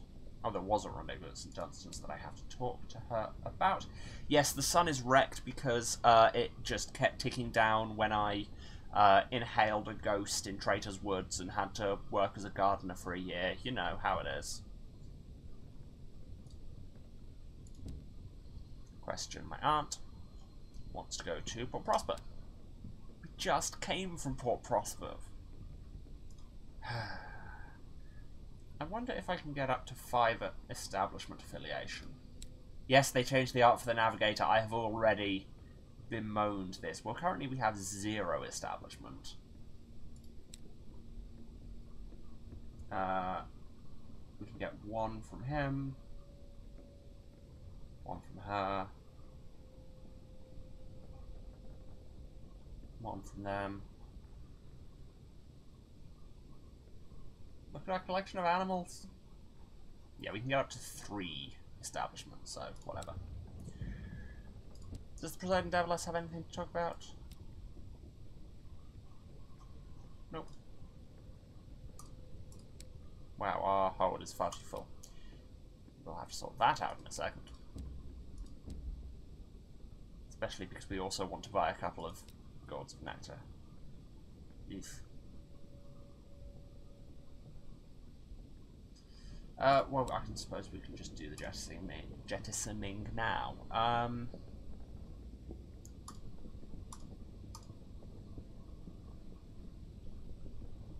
We want space for the nectar. Well, we'll use it up and then we can just buy supplies again, so. And also this will use up the tea. Hey Devil, we finally got your really, really expensive quest requirements. You want to go to Carolyn, London, and the Well of the Wolf, and you will need the souls when we go to London. That's fine, and we are at Carolyn.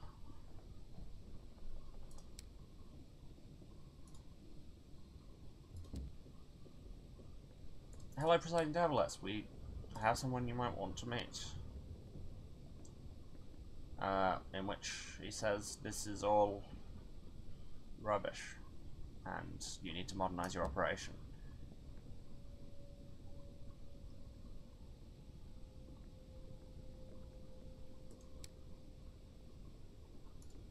Cool. And now we buy those supplies back. This may not have been the most efficient way of going around, but okay. Okay, we wanted to go to Lustrum. Yeah, that's probably the next place. Is it quicker to go the other way? Much.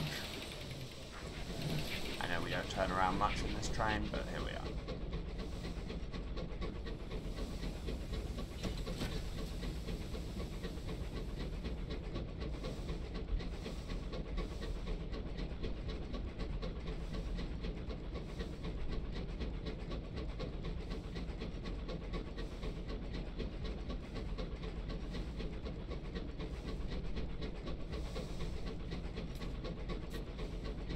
Oh, but this way is quicker, but also that bad noise is here.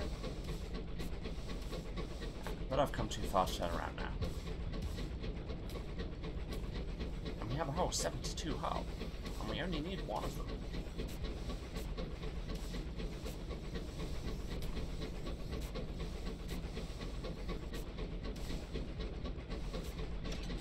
It's the noise as much as anything else with these things.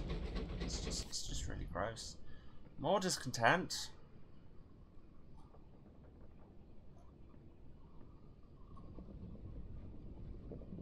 No, I do not wish to listen to you.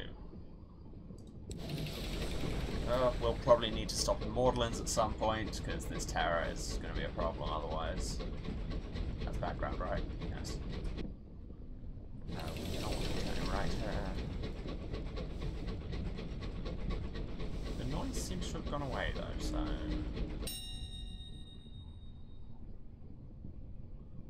There's a wreck. Strip it. God, how much of our plating throughout this whole... How much of the general just stuff of our train throughout this whole thing has been cannibalized from other trains that we either found wrecked or wrecked ourselves? Yeah, the noise seems to have not actually delivered on anything, so I wonder where that meteoroid was. And I hope I never find out. There's an hour's rock there, but I can't be bothered, and it'll probably spawn an angry taxi, and there's a scribe spinster over there that hasn't noticed me, so let's just keep going, shall we?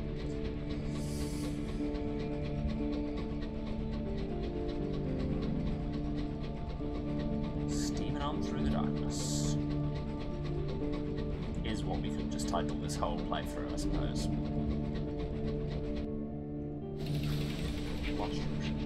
Alright,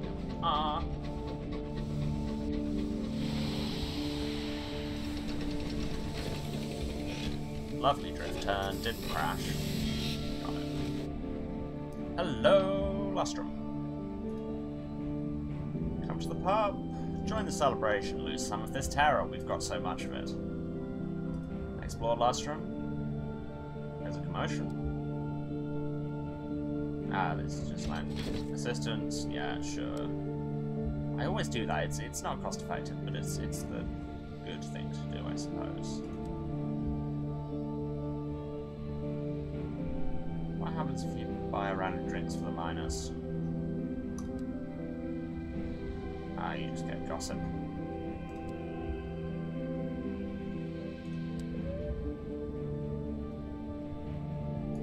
Anyway, you go to the bazaar and we will finally give you this last crate of munitions.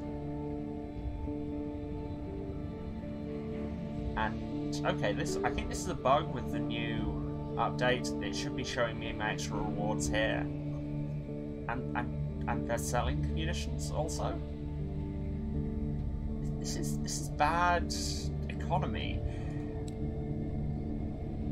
Yeah, they gave us a barrel of ours. And also now I have an unlicensed chart, or at least I should.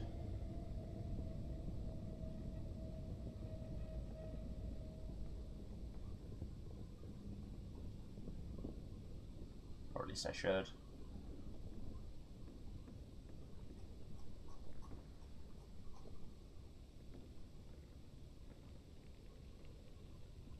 I really should have an unlicensed chart. Ah, there it is, yes. I don't know what I'll need it for, but, you know, something to have.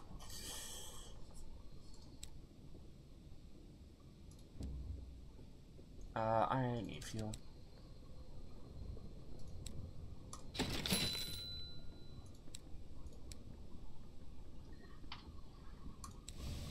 Okay, on to probably Winchester next. Yeah, because that'll get us an ambition step, and that'll be a good time to take a break, because I've just noticed the time.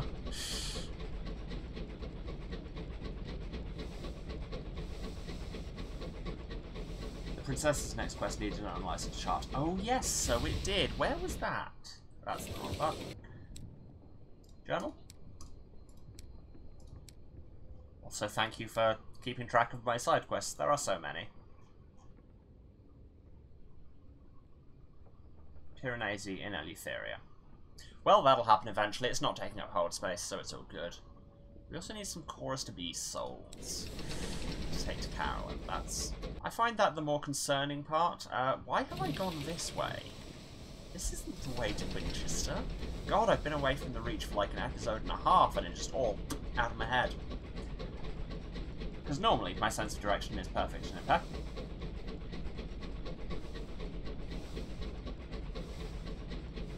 Hear the noise again. God, am I just hallucinating the noise at this point?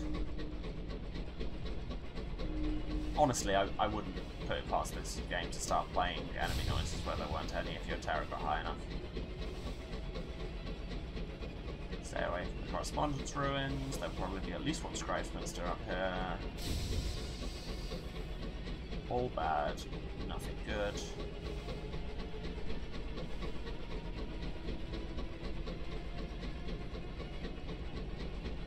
Oh, just thinking, now that I've got the chart, yeah, Traitor's Wood sells Bronzewood, so I could, when I want to do Mr. Apples' quest, I can just buy it there and take it there. That's sensible. Okay.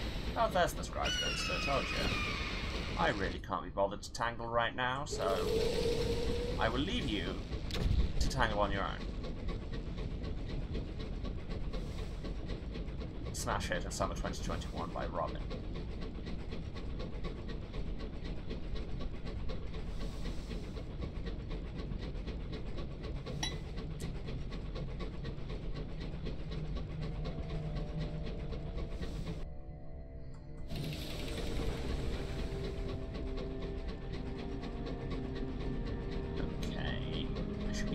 Getting back to Winchester from here, barring the occasional marauder. But of course, should be, is a very small pair of words for a very large statement.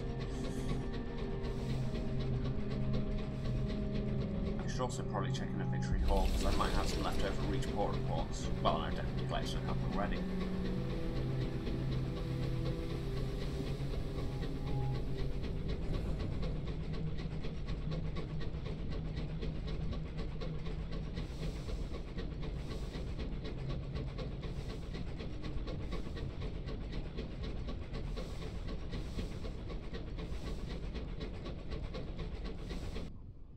Panic for a second there, that is a lighthouse. Those are a thing that exist. I was just like, oh no, big moving field of light. Yeah, that's a lighthouse.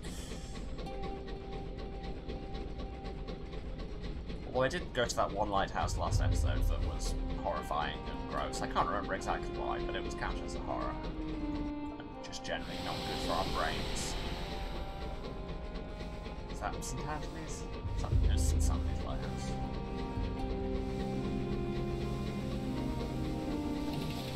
Seamless. Clever. Hull still at 80, so clearly nothing bad happened. Would you like some port reports? I've got those. I had 3 of them. I am up to not as many sovereigns as I would like to have. I was meant to be making a profit this episode, and I appear to have gone down in money, which is the opposite of profit. A little bit of economic knowledge for you there. If you end up with less money than you started with, that's not a profit.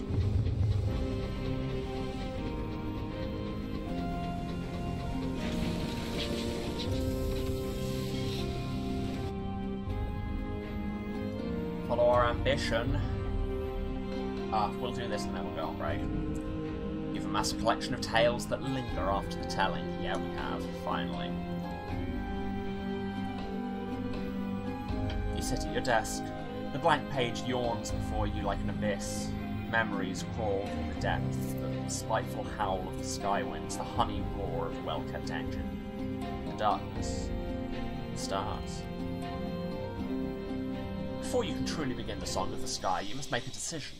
Are you writing about a fictional character, merely drawing inspiration from your own experiences, or are you writing an explicit memoir?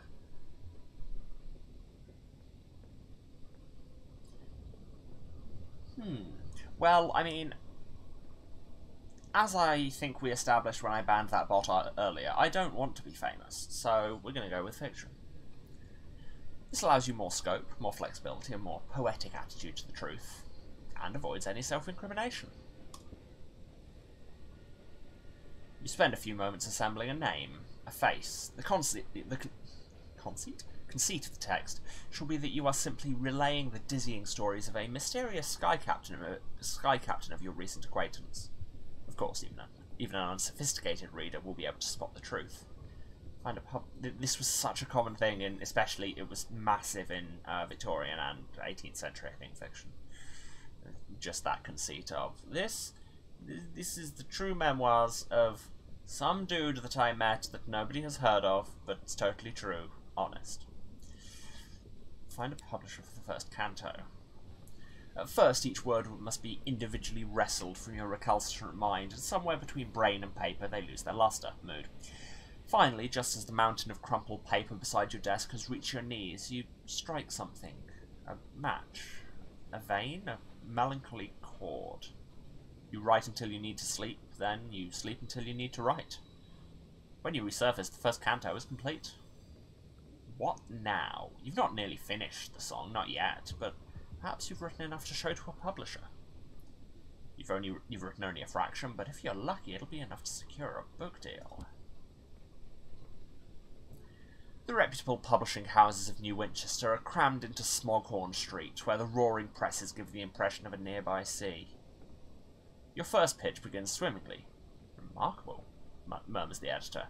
Effortlessly lyrical? Mythological in ambition? When you ask after a deal, however, he shakes his head. No, it won't make a penny. You work your way down the street, your increasingly bedraggled manuscript clutched close to your chest. Finally, you catch an editrix just as she leaves for the day, and why don't we use that word more? I won't publish this, she says, flipping through the pages, but I might know someone who might. She jots an address on the back of your manuscript. Alright. Negotiating a contract. 100% chance for success. It's almost like we should really have been able to do this earlier, but we couldn't get any bloody Towers of Terror. It's a crooked house in an unsavoury part of town. As you open the door, you're buffeted by cigarette fumes. A man appears amid the smoke, his hand slithering into yours. You're the one who's been terrorising Smoghorn Street, hmm? Says the omnivorous publisher, his grin encompassing his face. Let me see. He snatches the manuscript. Manuscript? That's not a word and it never has been. Words. I'm going to be talking on stream a lot today, and yet I have very limited command of the English language. He snatches the manuscript. Excellent, he says, breathing twin plumes of appreciative smoke as he reads. I'd like to offer you a deal.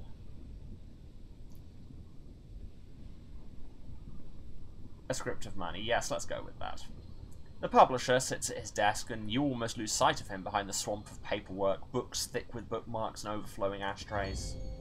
But we're still really good at this. After long hours of negotiation, during which you inhale enough second-hand cigarette smoke to poison a cat, you work out a suitable advance. The omnivorous publisher agrees to publish your work serially, canto by canto. He holds a tarpaulin aside with a flourish to reveal a slumbering behemoth of a printing press. Tomorrow the song will be talk of the town, he assures you.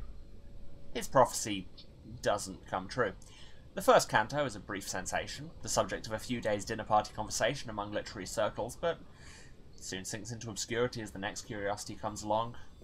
Perhaps the publisher might help you make a success of the second. Okay, Nicholas Stratcher, you have a good time too. See you around. A whole 100 sovereigns. What an amazing advance. Publishers. Perform a momentous exploit and write about it in the second canto. Well, let's speak to him. The first canto was a quiet success, quickly forgotten. That's not good enough. The publisher's office, which you suspect is also his house, is even more dilapidated than when you first visited. The doorknob comes off in your hand. If you want to make the second canto an extraordinary success, write about something extraordinary, says the publisher, jabbing his cigarette into his desk for emphasis. Something that no one will be able to ignore. To write the second canto, you must complete a momentous exploit that will inspire awe in the population of New Winchester. Cool. How do I do that, game? Ah, okay, I may have already done it. Ooh. There are a variety of things. I mean, only one of them I've done, but just looking at the possibilities for the future. So we've got the Hero of the Tactics, or you're the Champion of the Windward Company. You're Saviour of the Sun, which you need to save the sun, that's fair. Become an Adept Horologist of the Royal Horological Office. Do all of the well rites. Discover the fate of the Parsifal. Explored the Boatman. 2 legendary wrecks. Become a successful MP, and like specifically pass a bill. Spark a revolution in Brabazon. Stole a jewel from Albion's crown. Rescue someone from Pajurance. Wow. Kill, yes, a curator, a Scornfluke, or a scribe Spinster. 3 of them. Wow, there's a lot there. Or have the anger of all 3 sky gods at once. That seems like a terrible idea, but hey, I basically won a war for the independence of the Tactes, so momentous enough for you? The Tactes will want to read all about their hero, says the publisher with a glinting smile. The Stovepipes will want to study the tactics of one of their greatest enemies. This will mean fame and notoriety in equal measure. I hope you're ready. Yes. Yes, I am. You've accomplished something so remarkable, so singular, it can't be perfectly translated into words. But you'll try. You sit at your desk. You stand. You pace. You sit again. You stare from the window. Where to begin? You remember the look in the publisher's vaguely reptilian eyes when you first told him this story, a mix of disbelief, awe, and half-concealed greed. He'd been a kinder audience than the blank page. You begin to type, remembering how you worded your story in that first telling. Soon the typewriter is clacking and ringing merrily. The story stirs in your mind like some disturbed undersea monster, unspooling its tendrils before rushing Leviathan-like to the surface. 1500 XP. A bit where I said we wouldn't be leveling for a while. Clearly didn't reckon with actually doing some ambition progress. A pause in your fevered typing. Before you write any further, you must make a decision. There are many ways to tell a tale. Are you writing dry journalism with a hint of dark humour? A page-turner with bounding, scintillating prose, or yearning verse tinged with melancholy?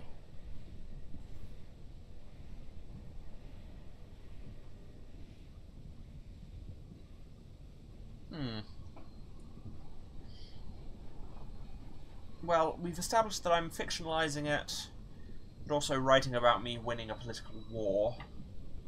So I think the faux journalistic way would be a way to do it. Disaffected cynicism, peppered with a wit so dry it could be used to preserve meat. There will be times where the aloof tone falls apart under the weight of horror or melancholy. Those moments will be all the more surprising, like broken glass hidden in a blancmange.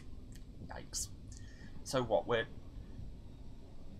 Struggles over what tone to write in more than choices involving actual gods. Hey! I did not come here to... Oh, okay, that's a lie. We all know I came here to be called out like this. But wow.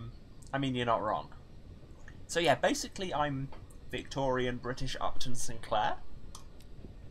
I'll take it. Words spit like lightning from your fingertips. The typewriter shudders and clanks in protest under the strain. You write in a kind of fury, your mind's eye raging with images of gloating stars and endless burning emptiness. And then you sit back, exhausted, as you realise you've run out of words. The second canto is complete. When you take the second canto to the omnivorous publisher, he flashes a goblin-like grin. "We're going to set this city on fire," he declares with convincing menace. The printing press wheezes into life. Paper churns. The next day, copies of the first and second cantos are being ruthlessly hawked by bookstalls and enterprising penny vendors across the city. "The extraordinary tale of the hero who changed the course of the Winchester War," declares one Tacte supporting salesman, waving copies of your pamphlet in the air like a holy text. "A villain for the ages," shouts another, who evidently favours the Windward Company. "Learn of the traitor and scoundrel who destroyed our hopes of a better tomorrow." The second canto is quickly the subject of fevered gossip and speculation. Could it all be true? The newspapers deign to review it and throw around words like astonishing to describe both your exploits and your prose. What, we don't get paid for that? Nope. Nope, no payment. We need one more savage secret, and that's it. Well, we can do that. We can just go and trade in tactic gratitude for one of those right now. But before we do that, I am actually going to take this break that I should have taken like half an hour ago. So, I will be back in about 10 minutes. I need to get some tea and stretch and all of those good things. And I would advise all of you to do the same. Tea is optional. Stretching, also optional. I'm not your mum. So, yeah, I will be back in about 10. Love you all. See you in a few.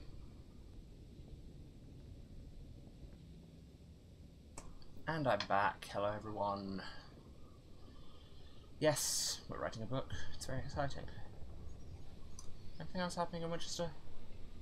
Ah, yes, the driver had a funeral to go to.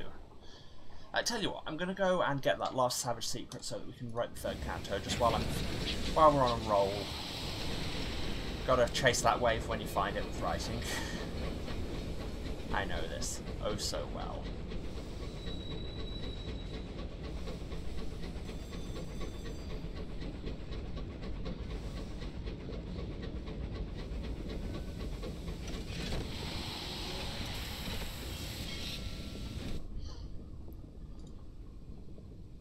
There for a savage secret.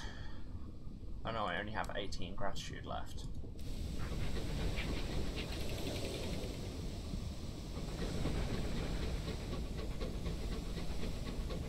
Yeah, slightly weird that I didn't get paid for the second canto.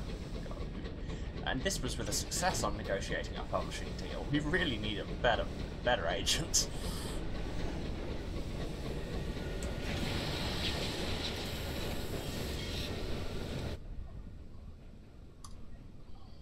Right, the third canto.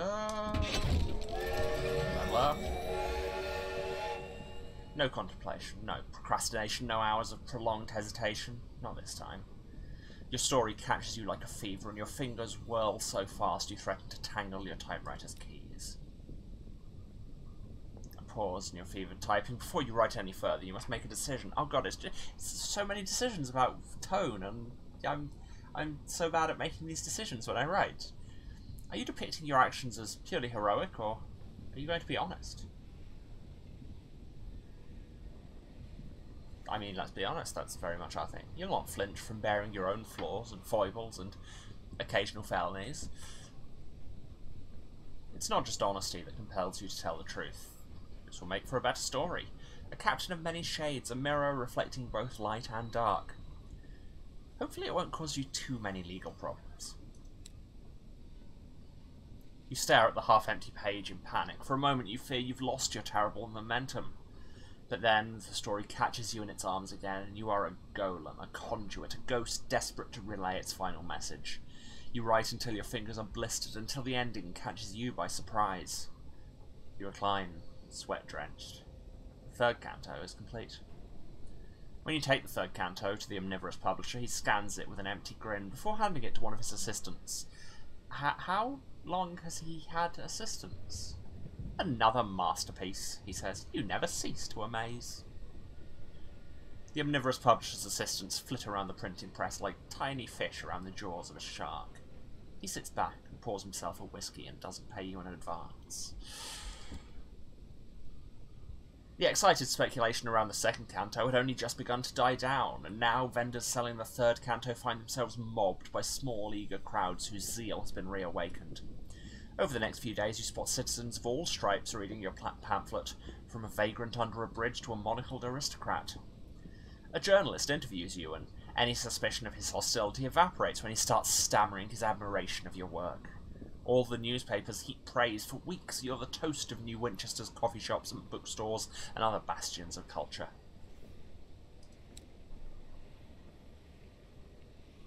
We need another momentous exploit?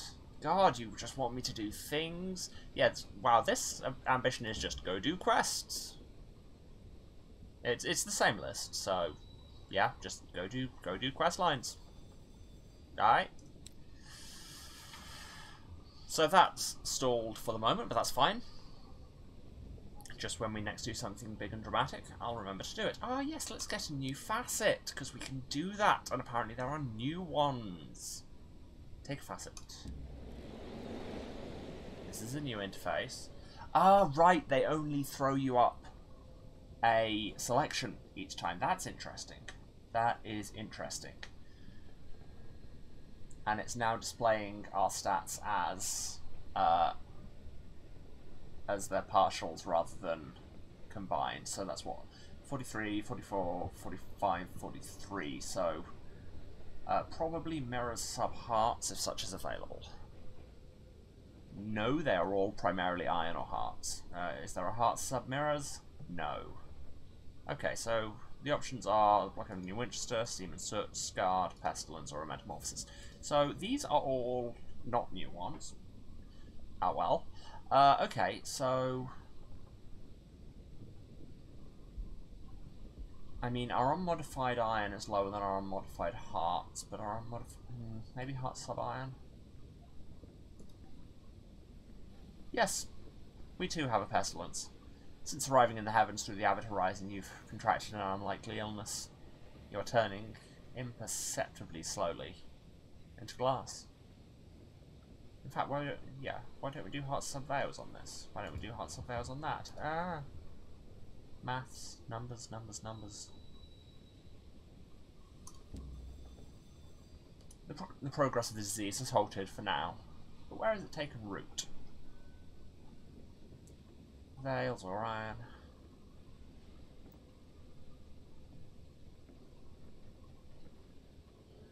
Wait, our modified and unmodified veils are both lower than our iron. It's possible I'm not paying attention and numbers confuse me, so it's veils. Taking root beside my heart. Your breast has become translucent and allows an educational, if distressing, view of your coursing veins and thumping heart. You take pains to conceal it. You bet I do. This is neat. This is a nice interface. Anyway, shall we take them to a funeral? The Stainrod mansion is draped in morning black. The lady of the house stiffly greets her guests, nodding at every whispered word of condolence. The incautious driver's mother greets you both at words. The incautious driver's mother greets you both at the gate, her tone chillier than lustrum frost. The prodigal returns, then. Somewhat late, but I suppose better late than never.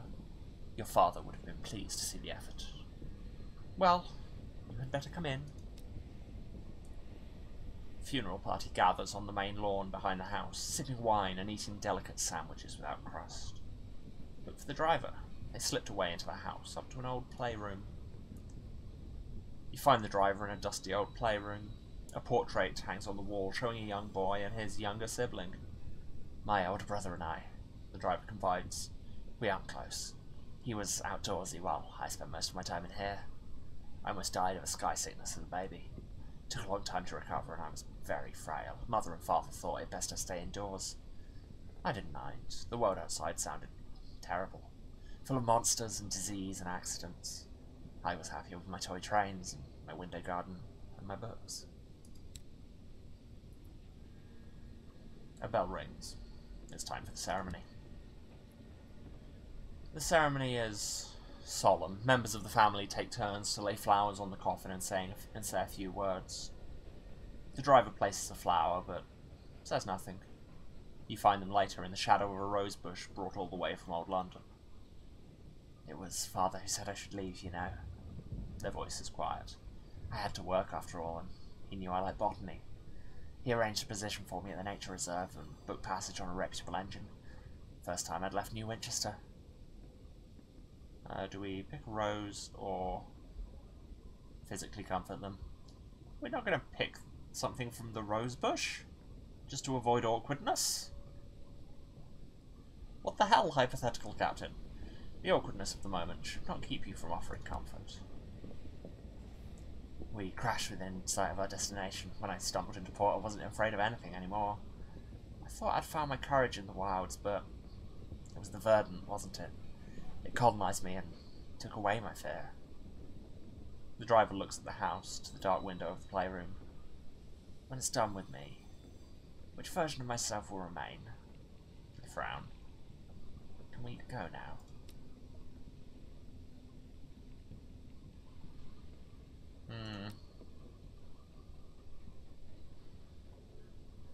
Is there such a good thing as positive, non-consensual brain alteration?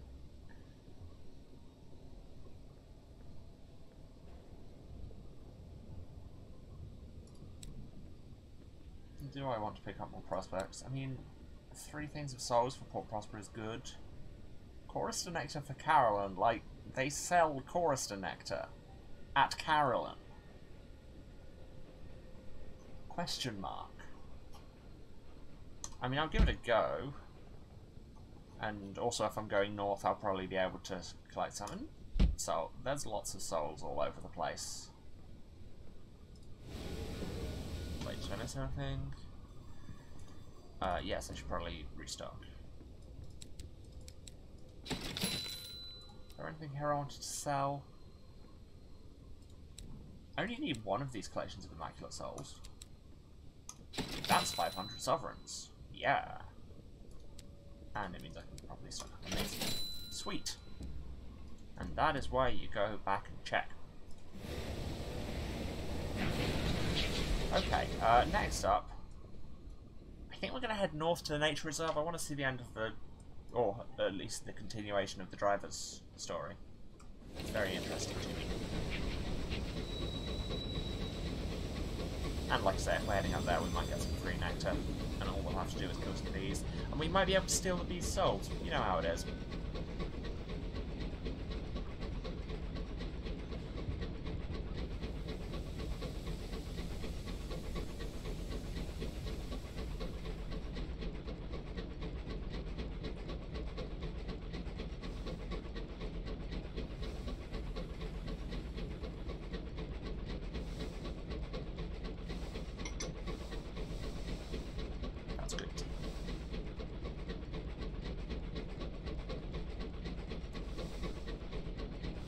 Yeah, to come back to your earlier point, I struggle over what tone to write in more than choices involving actual gods.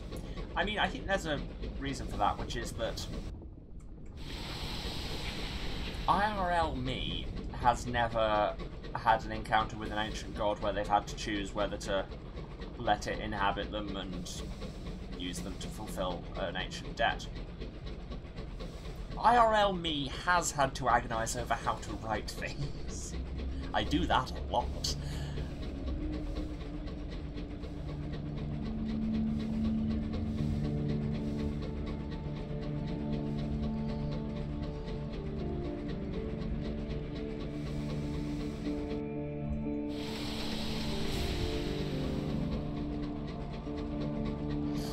Plus, I struggle with categorization of writing kind of, what's the word? Format?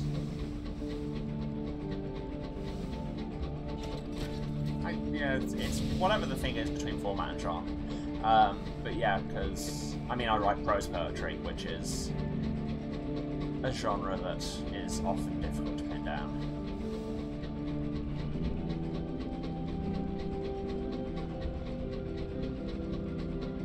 And I tend to blend genres of media anyway.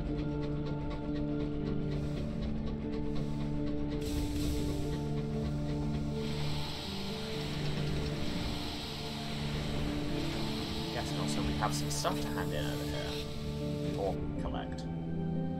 Is what we actually want to do. Use Terra, yes thank you. Get a port report. Export some sapling knots to Port Prosper, okay. Go to Capabilities Inquest, find the researcher. But it's the culmination of their efforts. Yes, we have made a ridiculously potent fertilizer. And now what do you want? Pen of a Scribe Spencer, Ligaments for Guest, Traceable Mandrake, or Ice from on top as well. Okay, well I can certainly do some of those. At least one in any case. Over to Albert's Idyll, go into the reserve, and go to the Verdant. The fragment should end the driver's obsession. With difficulty, you help the driver drag the remnants of the fragment to the great tree in the middle of the reserve. Once again, its buds open up, showering spores to absorb its memories into itself. You are close enough to taste some of them yourself this time, an acrid, sour taste in the back of your throat. From it, an image forms in your mind. A squirming black cancer writhing in the heart of a god. A sudden darkness, light extinguished by betrayal. A single burning thought. Murderer. The image fades, the edges withering from memory. The driver steps away, breathing out the last of their infestation. Their eyes no longer glint emerald, but the damper green of moss. They stand differently now, not trembling with the effort of keeping still. Your incautious driver is now judicious, and will increase your iron by 10 and your affiliation establishment by 2. Yeah, this is what happens with people's quest lines, is you can upgrade them. But also, can we just talk about that vision for a minute? So, I think that's implying that the Verdant is part of how they killed the Son of the Reach, because the Sun here is dead too. I can't remember where it was meant to be, but it is dead. Interesting. Let's go into the reserve and get some Sky stories. Can we talk to the now judicious driver? Also, do I want them more than...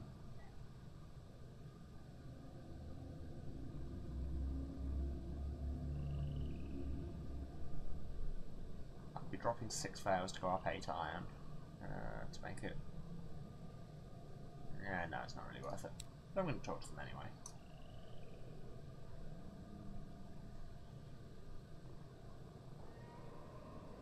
The driver hums to themselves as they steer, eyes fixed on the horizon and the promise of horizons beyond. Every risk is carefully calculated. Occasionally they allow themselves the thrill. The crew have stopped complaining when the driver takes the wheel. I thought I'd miss it. The verdance, not being alone, the invulnerability. Funny, despite the feeling I almost died. I thought my fear could only be conquered by the thing inside of me. Now I see I was wrong. Oh, I know I don't have to be reckless all the time.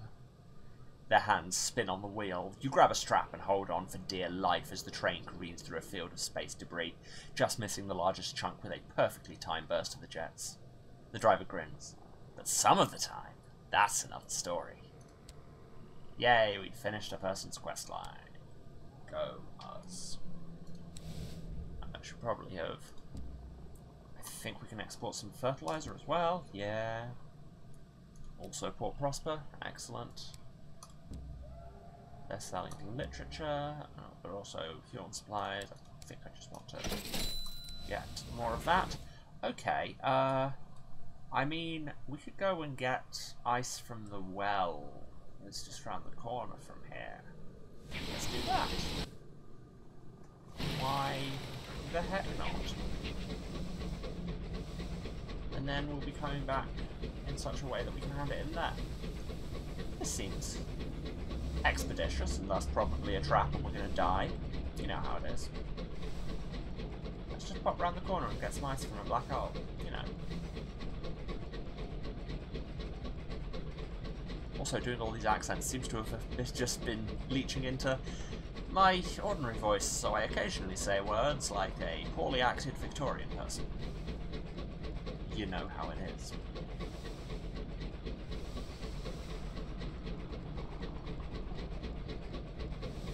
This playthrough is going to make me sound like an amateur production of My Fair Lady. But I'm okay with that, you know. It's not like my accent made sense to begin with. Of the hive, it is not. And also there might be guests around here, so maybe I can get to one. There's the hives. Might get some nectar on the way back. You know, I'm feeling spicy. Let's see how much spicy remains to be felt after I do this first expedition. Ooh, crates. Love crates.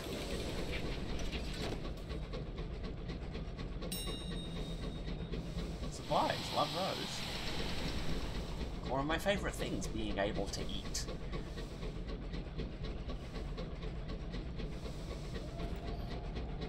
Significantly preferable to the alternative. Here's to a glass wort, it's awful. But corresponding stones. And shepherd tones. Human bones. Like, it's probably true, and it rhymes. Oh hey, more bees. Mining now for bees! I like how they didn't even technically have aggro on me. Oh god. Bees. Collect soul of bee. Oh yes, and we also need to capture a live bee. Which we need nectar for. But we can collect soul of bee. Princess encourages you not to waste any part of the bee, especially the part she needs. Collecting the soul of a chorus to bee swarm is traditionally an onerous endeavour, made a little easier by the distraction the incognito princess provides. She stands by her porthole, nose nuzzling against the glass while the spectral remains of the swarm jostle to get closer to her. "Oh, you little people already love me," she whispers, thrilled. While the princess is bonding, you have a more arduous task, slowly unwinding a soul from the bee's not-quite corpse, while avoiding the last futile twitches of its sting. The princess has some stuff going on, yo. And that guy just drove into a wall and died. Let's steal some supplies. Oh no, it's munitions. Ooh, that's exciting. Oh, I don't have space. Well, buy munitions. Jettison the munitions, or as you might call it, drop bombs. Ramming and shotgun. We're developing tactics now, are we? Who needs tactics when mangonel? I mean, the raiders I stole this mangonel off probably could have used tactics, and they had a mangonel. But it wasn't really their mangonel anyway. We all knew it was mine. Ah, thought I could dodge that.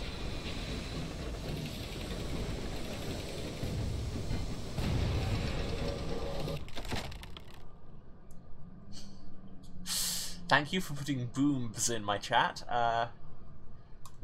Strip it for parts. And then immediately crash. You know how it is. Okay, so that was an exciting diversion.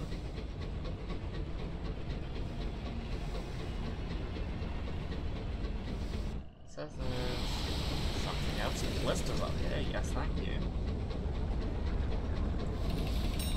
Scavenge. Oh, it's more fuel. Excellent, I need that.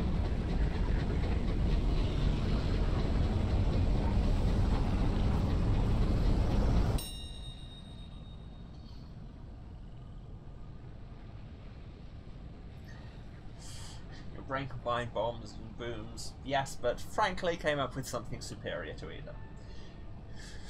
I don't really know where I'm going with this, but hey, booms exists in the world now. If you're nice to me, I won't make it the title of the VOD.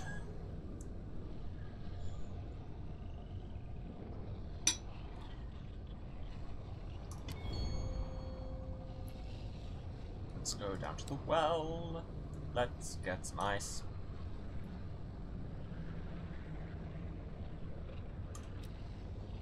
And let's fly away from the whole thing.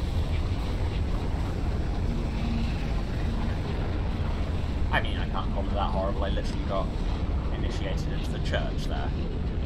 It's basically my home parish, isn't it? Black hole.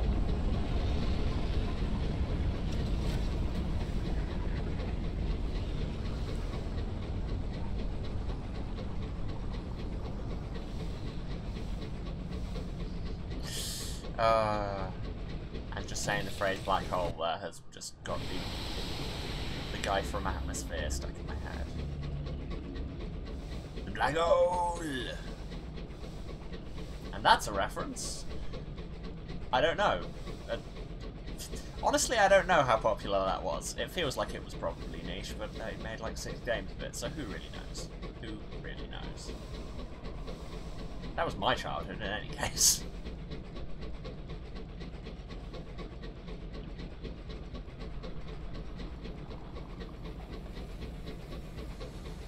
Oh, hey, more bees. Excuse me, bees. Would you care to part with your souls and also hang on while my touchpad glitches out? And by glitches out, I mean actually turns itself on. Captain, a hive. Yes, I know, it's large. Difficult to miss. I thought that was the loot button for the bees. It turned out to be the interrupt button for the hive. Great, great, great. Cool, very good. There, the touchpad is no longer contributing. Oh, my barrels of hours are breaking. Yeah, throw them out.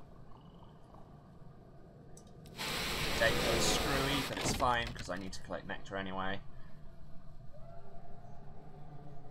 But while I'm here, let's concentrate on souls, shall we?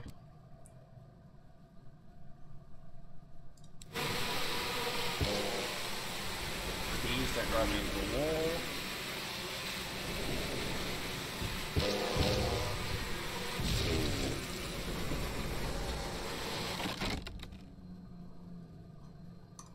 Collect bee soul. Now, next up is take them to Carolyn. Oh, but there's another one here that I can cage. Cage and tend to be. Lure into trap with nectar. The last bee crawls clumsily after the nectar, and a brave crewman tugs the trap shut. You heave it on board. The droning song is deafening in the close confines of your engine's corridors. You order it kept at the opposite end of the locomotive from your cabin. And I believe it said the devil would have something to say about those. Oh, and also we have to debrief from Carolyn. That's it. Yes, we did that. Show me a chorus to be. It's the sort of thing that tends to interest devils. Yes, I got asked to bring that to the Well of the Wolf because their people have bees living inside them and it's generally horrible. That, says the repentant devil, contains one of the King of Carols. We'll go on singing in that gloomy way for as long as you permit. He glances away and pretends to go back to his work, but you've seen it. Just for a moment. Appetite. Curiosity. He is a scientist of sorts, after all.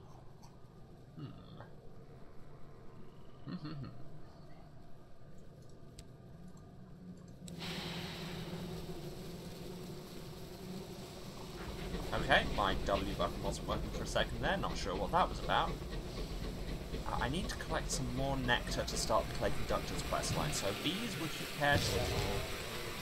I wish all bees a very die.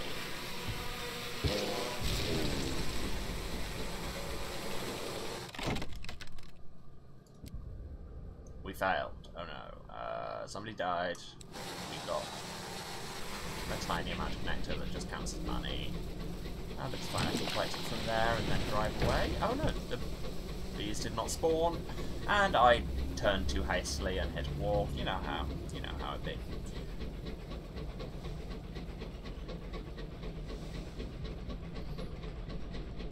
Okay, so back to the reserve and then to Tanya.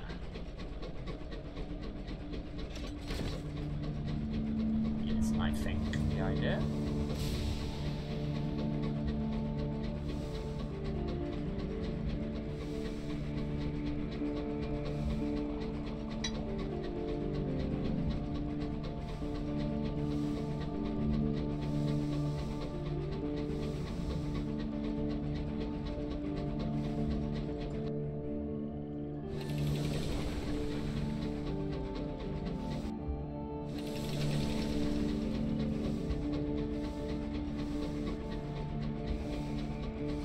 Oh yeah, I should actually use that nectar I just collected to trigger his storyline.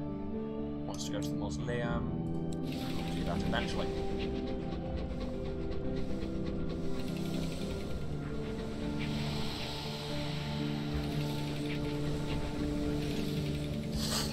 Perfect approach, never saw a thing. Capability inquest. Hello. I bring ice. It cold. The phlegmatic researcher invites you to his cabin. I cannot make it out. That's not what it says. I cannot make it melt, he says, stirring the black ice in his glass.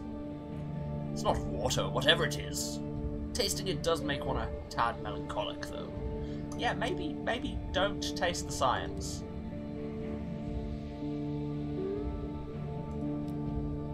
You know there's that big chart of, should you lick the science? I'm pretty sure that when you're investigating ice from a black hole, you should not lick the science. Just my thinking there. Anyway, shall we go to Titania? Oh, and now we can have an opinion on how they should decorate, because we've been to Albion. That's exciting.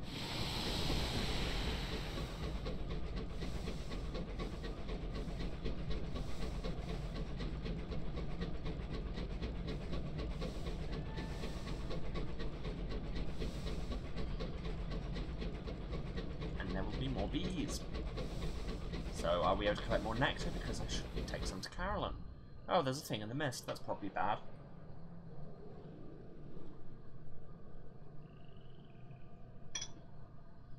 Sudden jolt. Nearly hit something, Captain. Your driver observes. The mists are thick. You could turn back and search for it. Ha! No. Always forward, never plan. You know the drill.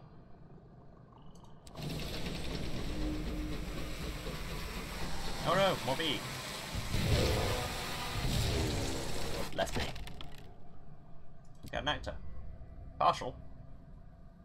Got money. Nobody died. I'll take it. More hive. Hive is good. Well, given degree of good. Also, this is the turning to Titania. I should have gone the other way. Ciao. Got nectar, and now we're big. Run the big. Nah. Crowd into each other. Idiot bees. Harsh, perhaps. But here we are.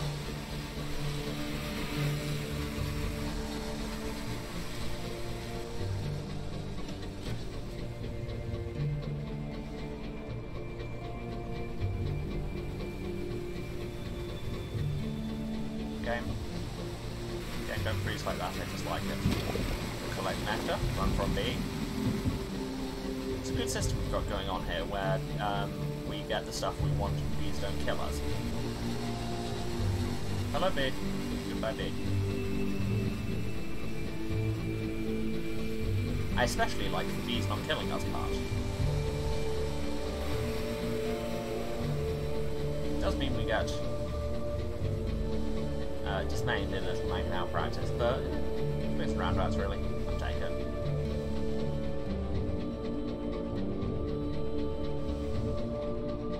This engine chugs in time with the music.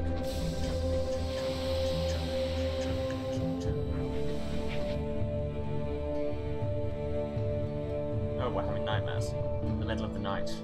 Once again, you're muttering under your breath. It's best if you don't listen to what you're saying. Perhaps a distraction. Let's eat something. Food grounds you, makes it easier to sleep.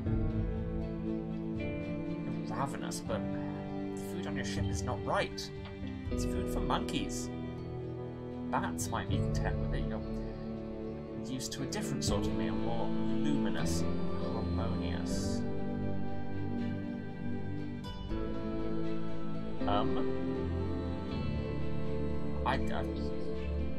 Hell, we can go to Borderlands and get rid of nightmares. I honestly want to see what this is. Eat from a live container. This crew member won't remember afterward. You need not even bite the body. Oh, it is. We have just killed a guy and eaten him. It's aye. The corpse is in the hallway in the morning. There are no wounds and no signs of illness on the deceased. His face bears an expression of, would you call that beatific recognition? What could have happened to the poor man? Well, we did. There's your unfortunate. We should probably eat fewer people. You know how it is. So everyone's landing. A new... Well, let's... report. A new start for Titania.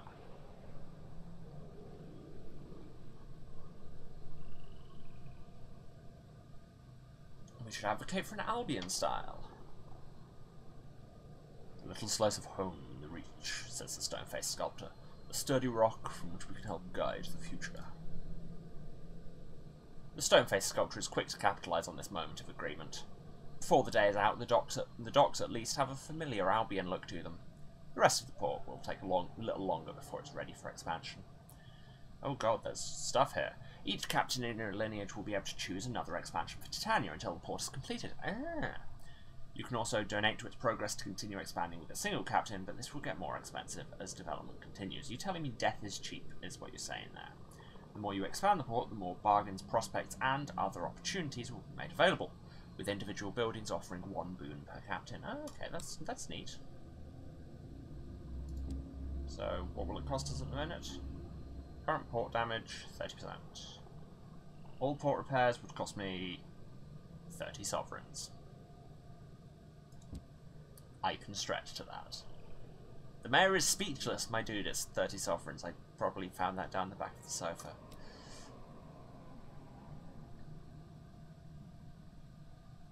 Ah, so the port is now fully repaired, so now we contribute funds to actually funding it.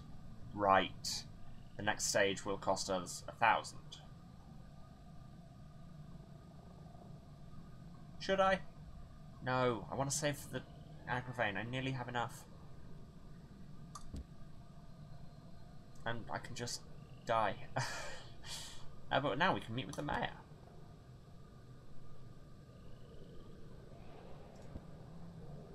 We've done this before.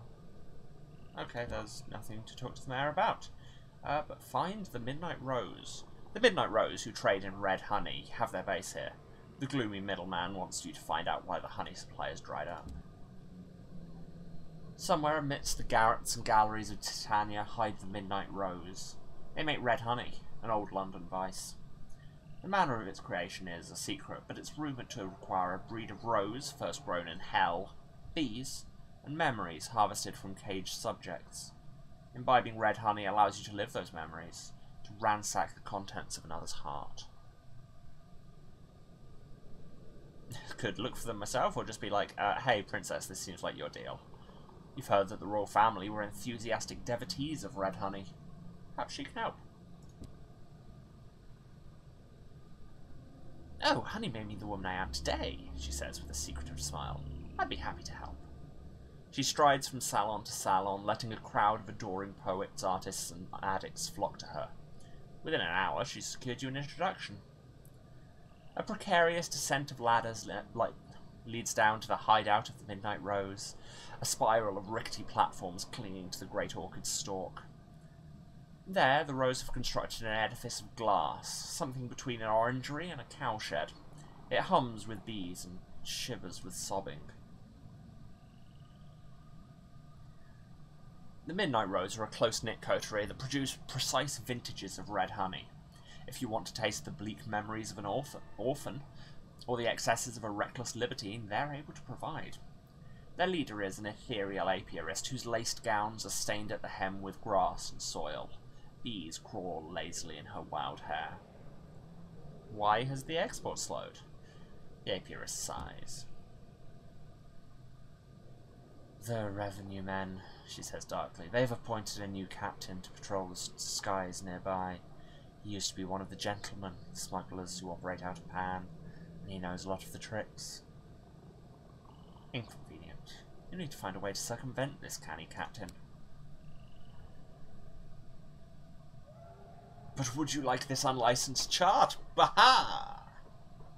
Yes, I know the princess wants one of those, but she wants it in Eleutheria, and they want it in a place where I've actually been. There are paths through the clogging undergrowth of the Reach that even this once smuggler-turned-revenue man won't know.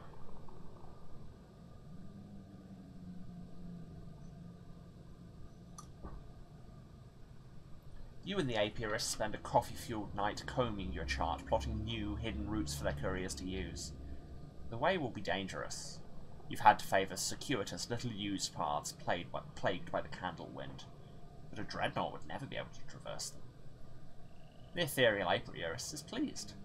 The gloomy middleman probably won't be, but he might be slightly less miserable. You better deliver the good news to him. And we will.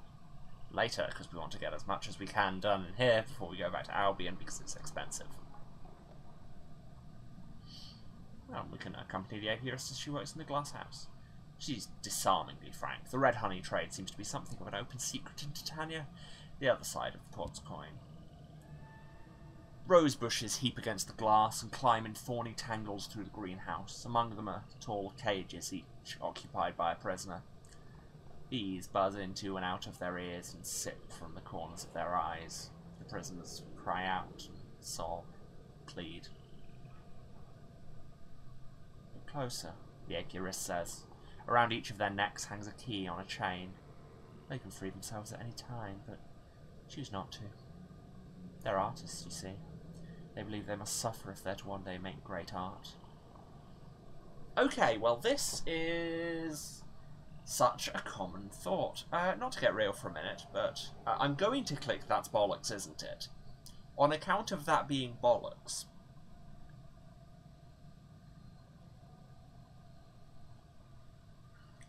There's such a prevalent thing, people thinking that you have to suffer to produce art. No. Suffering can be a catalyst to art. Honestly, most of the time, suffering gets in artists' way. Yeah, sure, it can help some people, but it's not the universal truth that people like to present it as.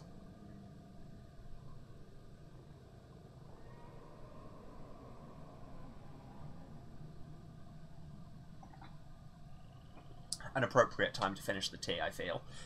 Most of the time suffering is just suffering. Exactly. Yep, there you go. Art no more relies on misery than plumbing relies on ennui. She has the dignity to look awkward. Yes, well, they're romantics. Perhaps telling themselves this lie will give them the confidence to make something remarkable. Think of it as a placebo. The medicine was only water and sugar, but the patient still recovered. Yeah, except you're filling people with bees. Sugar water placebo, filling people with bees. You see how there is a gap between these two concepts.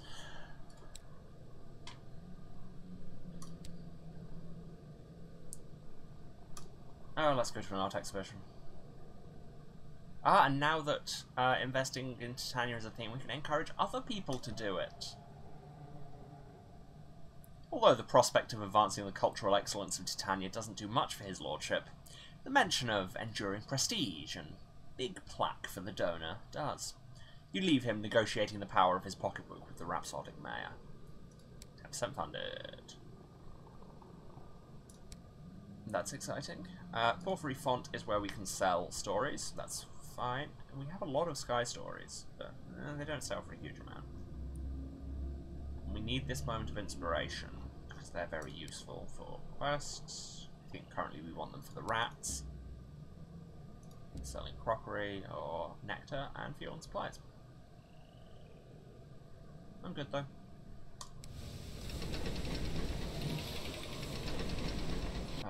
Right, where now? Where now?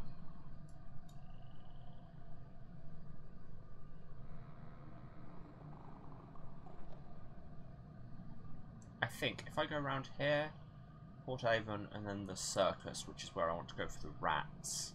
Oh, they sell bronzewood there as well. That's way easier than the other way. Nice. I'll need to go back to Carolyn at some point, but I think that might be for Saturday. So, let's keep going this way. Let's murder some bees.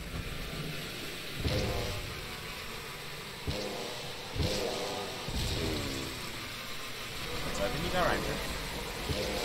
Let's get damaged by bees. Let's get some XP by listening to this death hum. And now let's run away because pinky fights with bees may have been a little bit unsafe. But thankfully with our upgraded engine, we are slightly faster than bees. Yeah, stupid bees. Oh no, a marauder. Well, let's just immediately present them with a broadside, but luckily it doesn't seem to have actually had any ill effect, and these are approaching, and oh, another marauder, great. Why did I take the way that was full of marauders? Answers on the back of the postcard. Oh, let's scavenge this wreck though. Oh, signal wreck. The windows of the crew quarters are occluded with frost, but is that movement you saw? I think it was. Your signaller fetches their signal lamp and flashes a patient message into each portside window. There, a faltering glow burns in the frost. Someone struck a match. You dispatch a boarding party.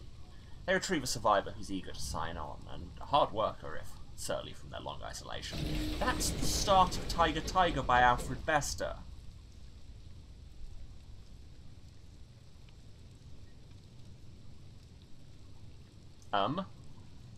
A visitation.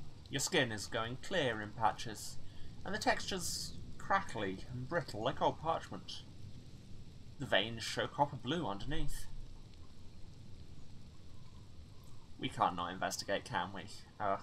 This might be saying a lot about my intrusive thoughts, but that's the only option I can click here. The skin, look beneath. The skin comes away fast and easy, like sheets of puff pastry cracking under a fork. One layer, two, and then you have to stop. Beneath those layers is flesh, burning pain, and something so bright it sears your eyes. Bandages will conceal this. Next time you must try harder to contain your curiosity. Well, that's just calling out me as a person now, isn't it? Ah, wow, that's a lot. Lost one heart and really illustrated a point about IRL me.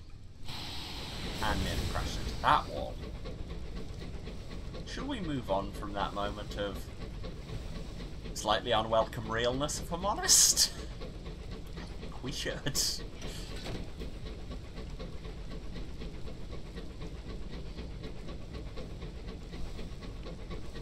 try on down this passage, which should drop us out just near Haven.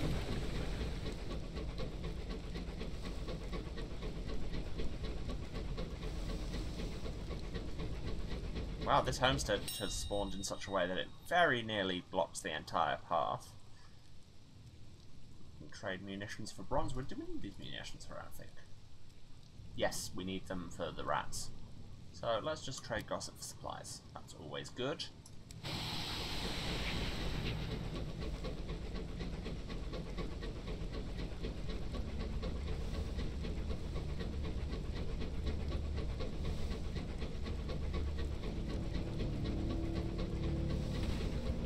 Accidentally fire the shotgun. Haven't done that on stream.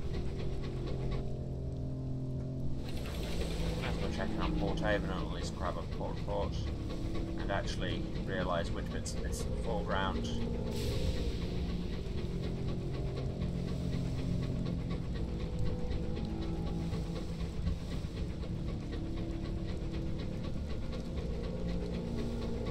Listen to that.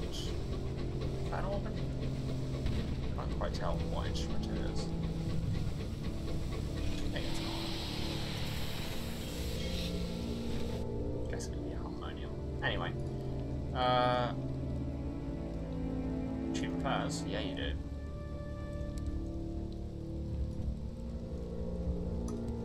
Port.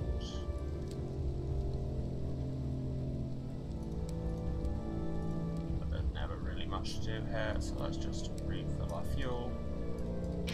Be on our way.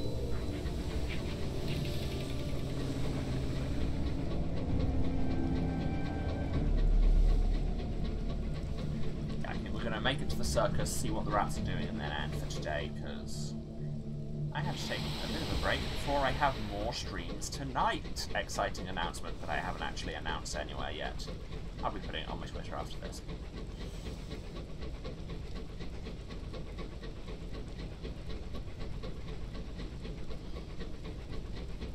Little tease for y'all, I guess.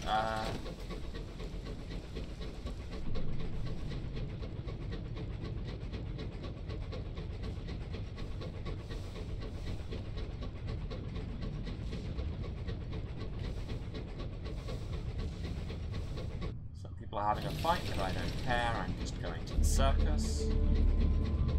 There's a Tackety Scout, as long as it doesn't decide to drive into me, we're good. Oh wow, it actually turned once. Bold new maneuver for them. I think after I said that it drove into a wall, but hey, small steps.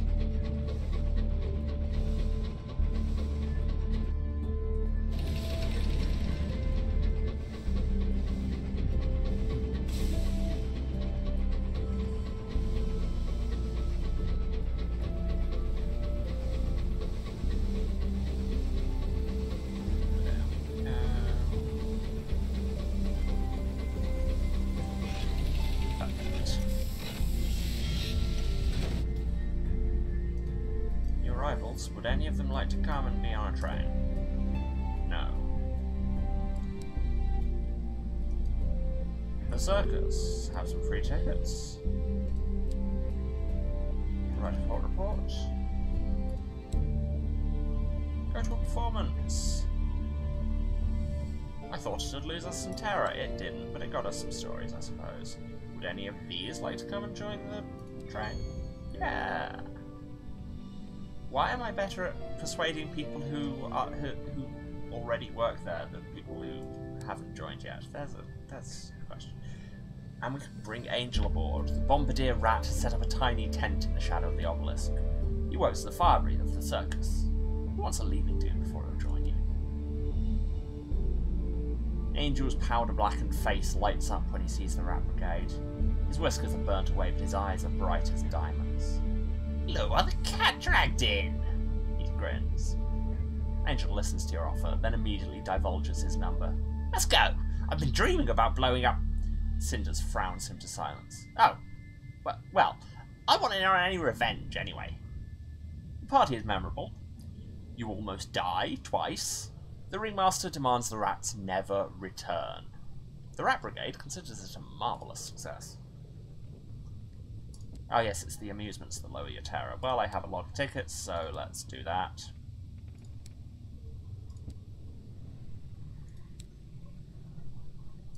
Anything to see behind the tents? Nope. They're also selling cheap nectar. I'll take one. And I will refill my supplies. And also, I will talk to the rats.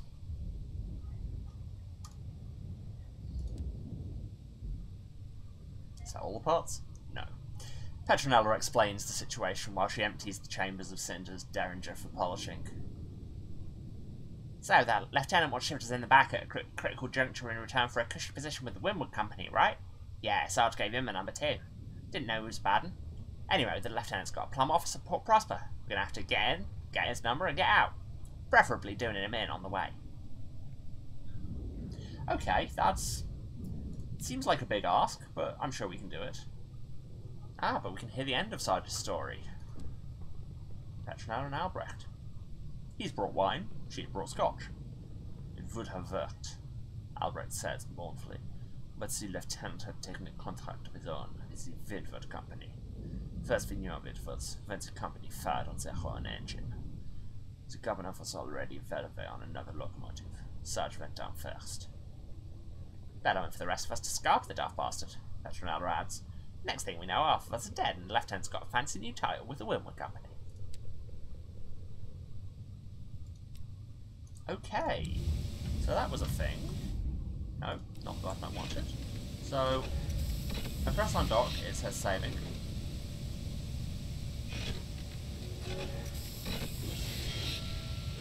I dock again, it saves again. Okay, yes, I double save because I have anxiety.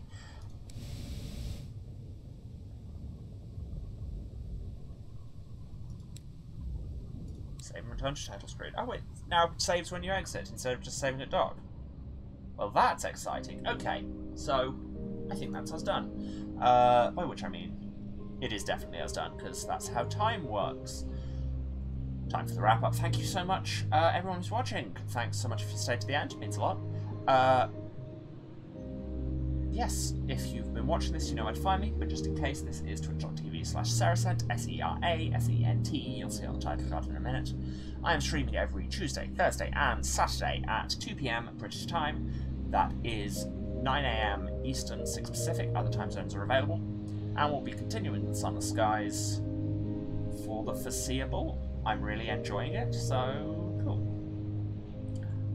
I'll probably die and tilt out at some point, but, you know, that's just on the horizon for later.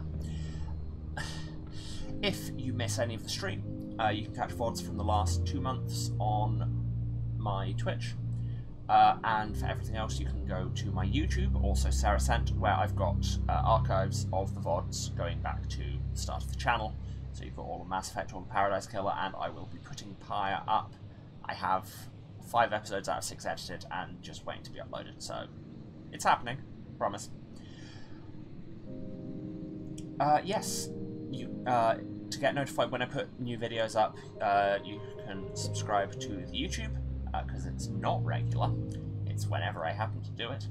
To get notified when I'm live, you can follow the Twitch, or of course, if you feel like me learning how to smuggle and criticising notions of art and saying the word mangonel are somehow worth your money, you can of course cheer or sub on the Twitch.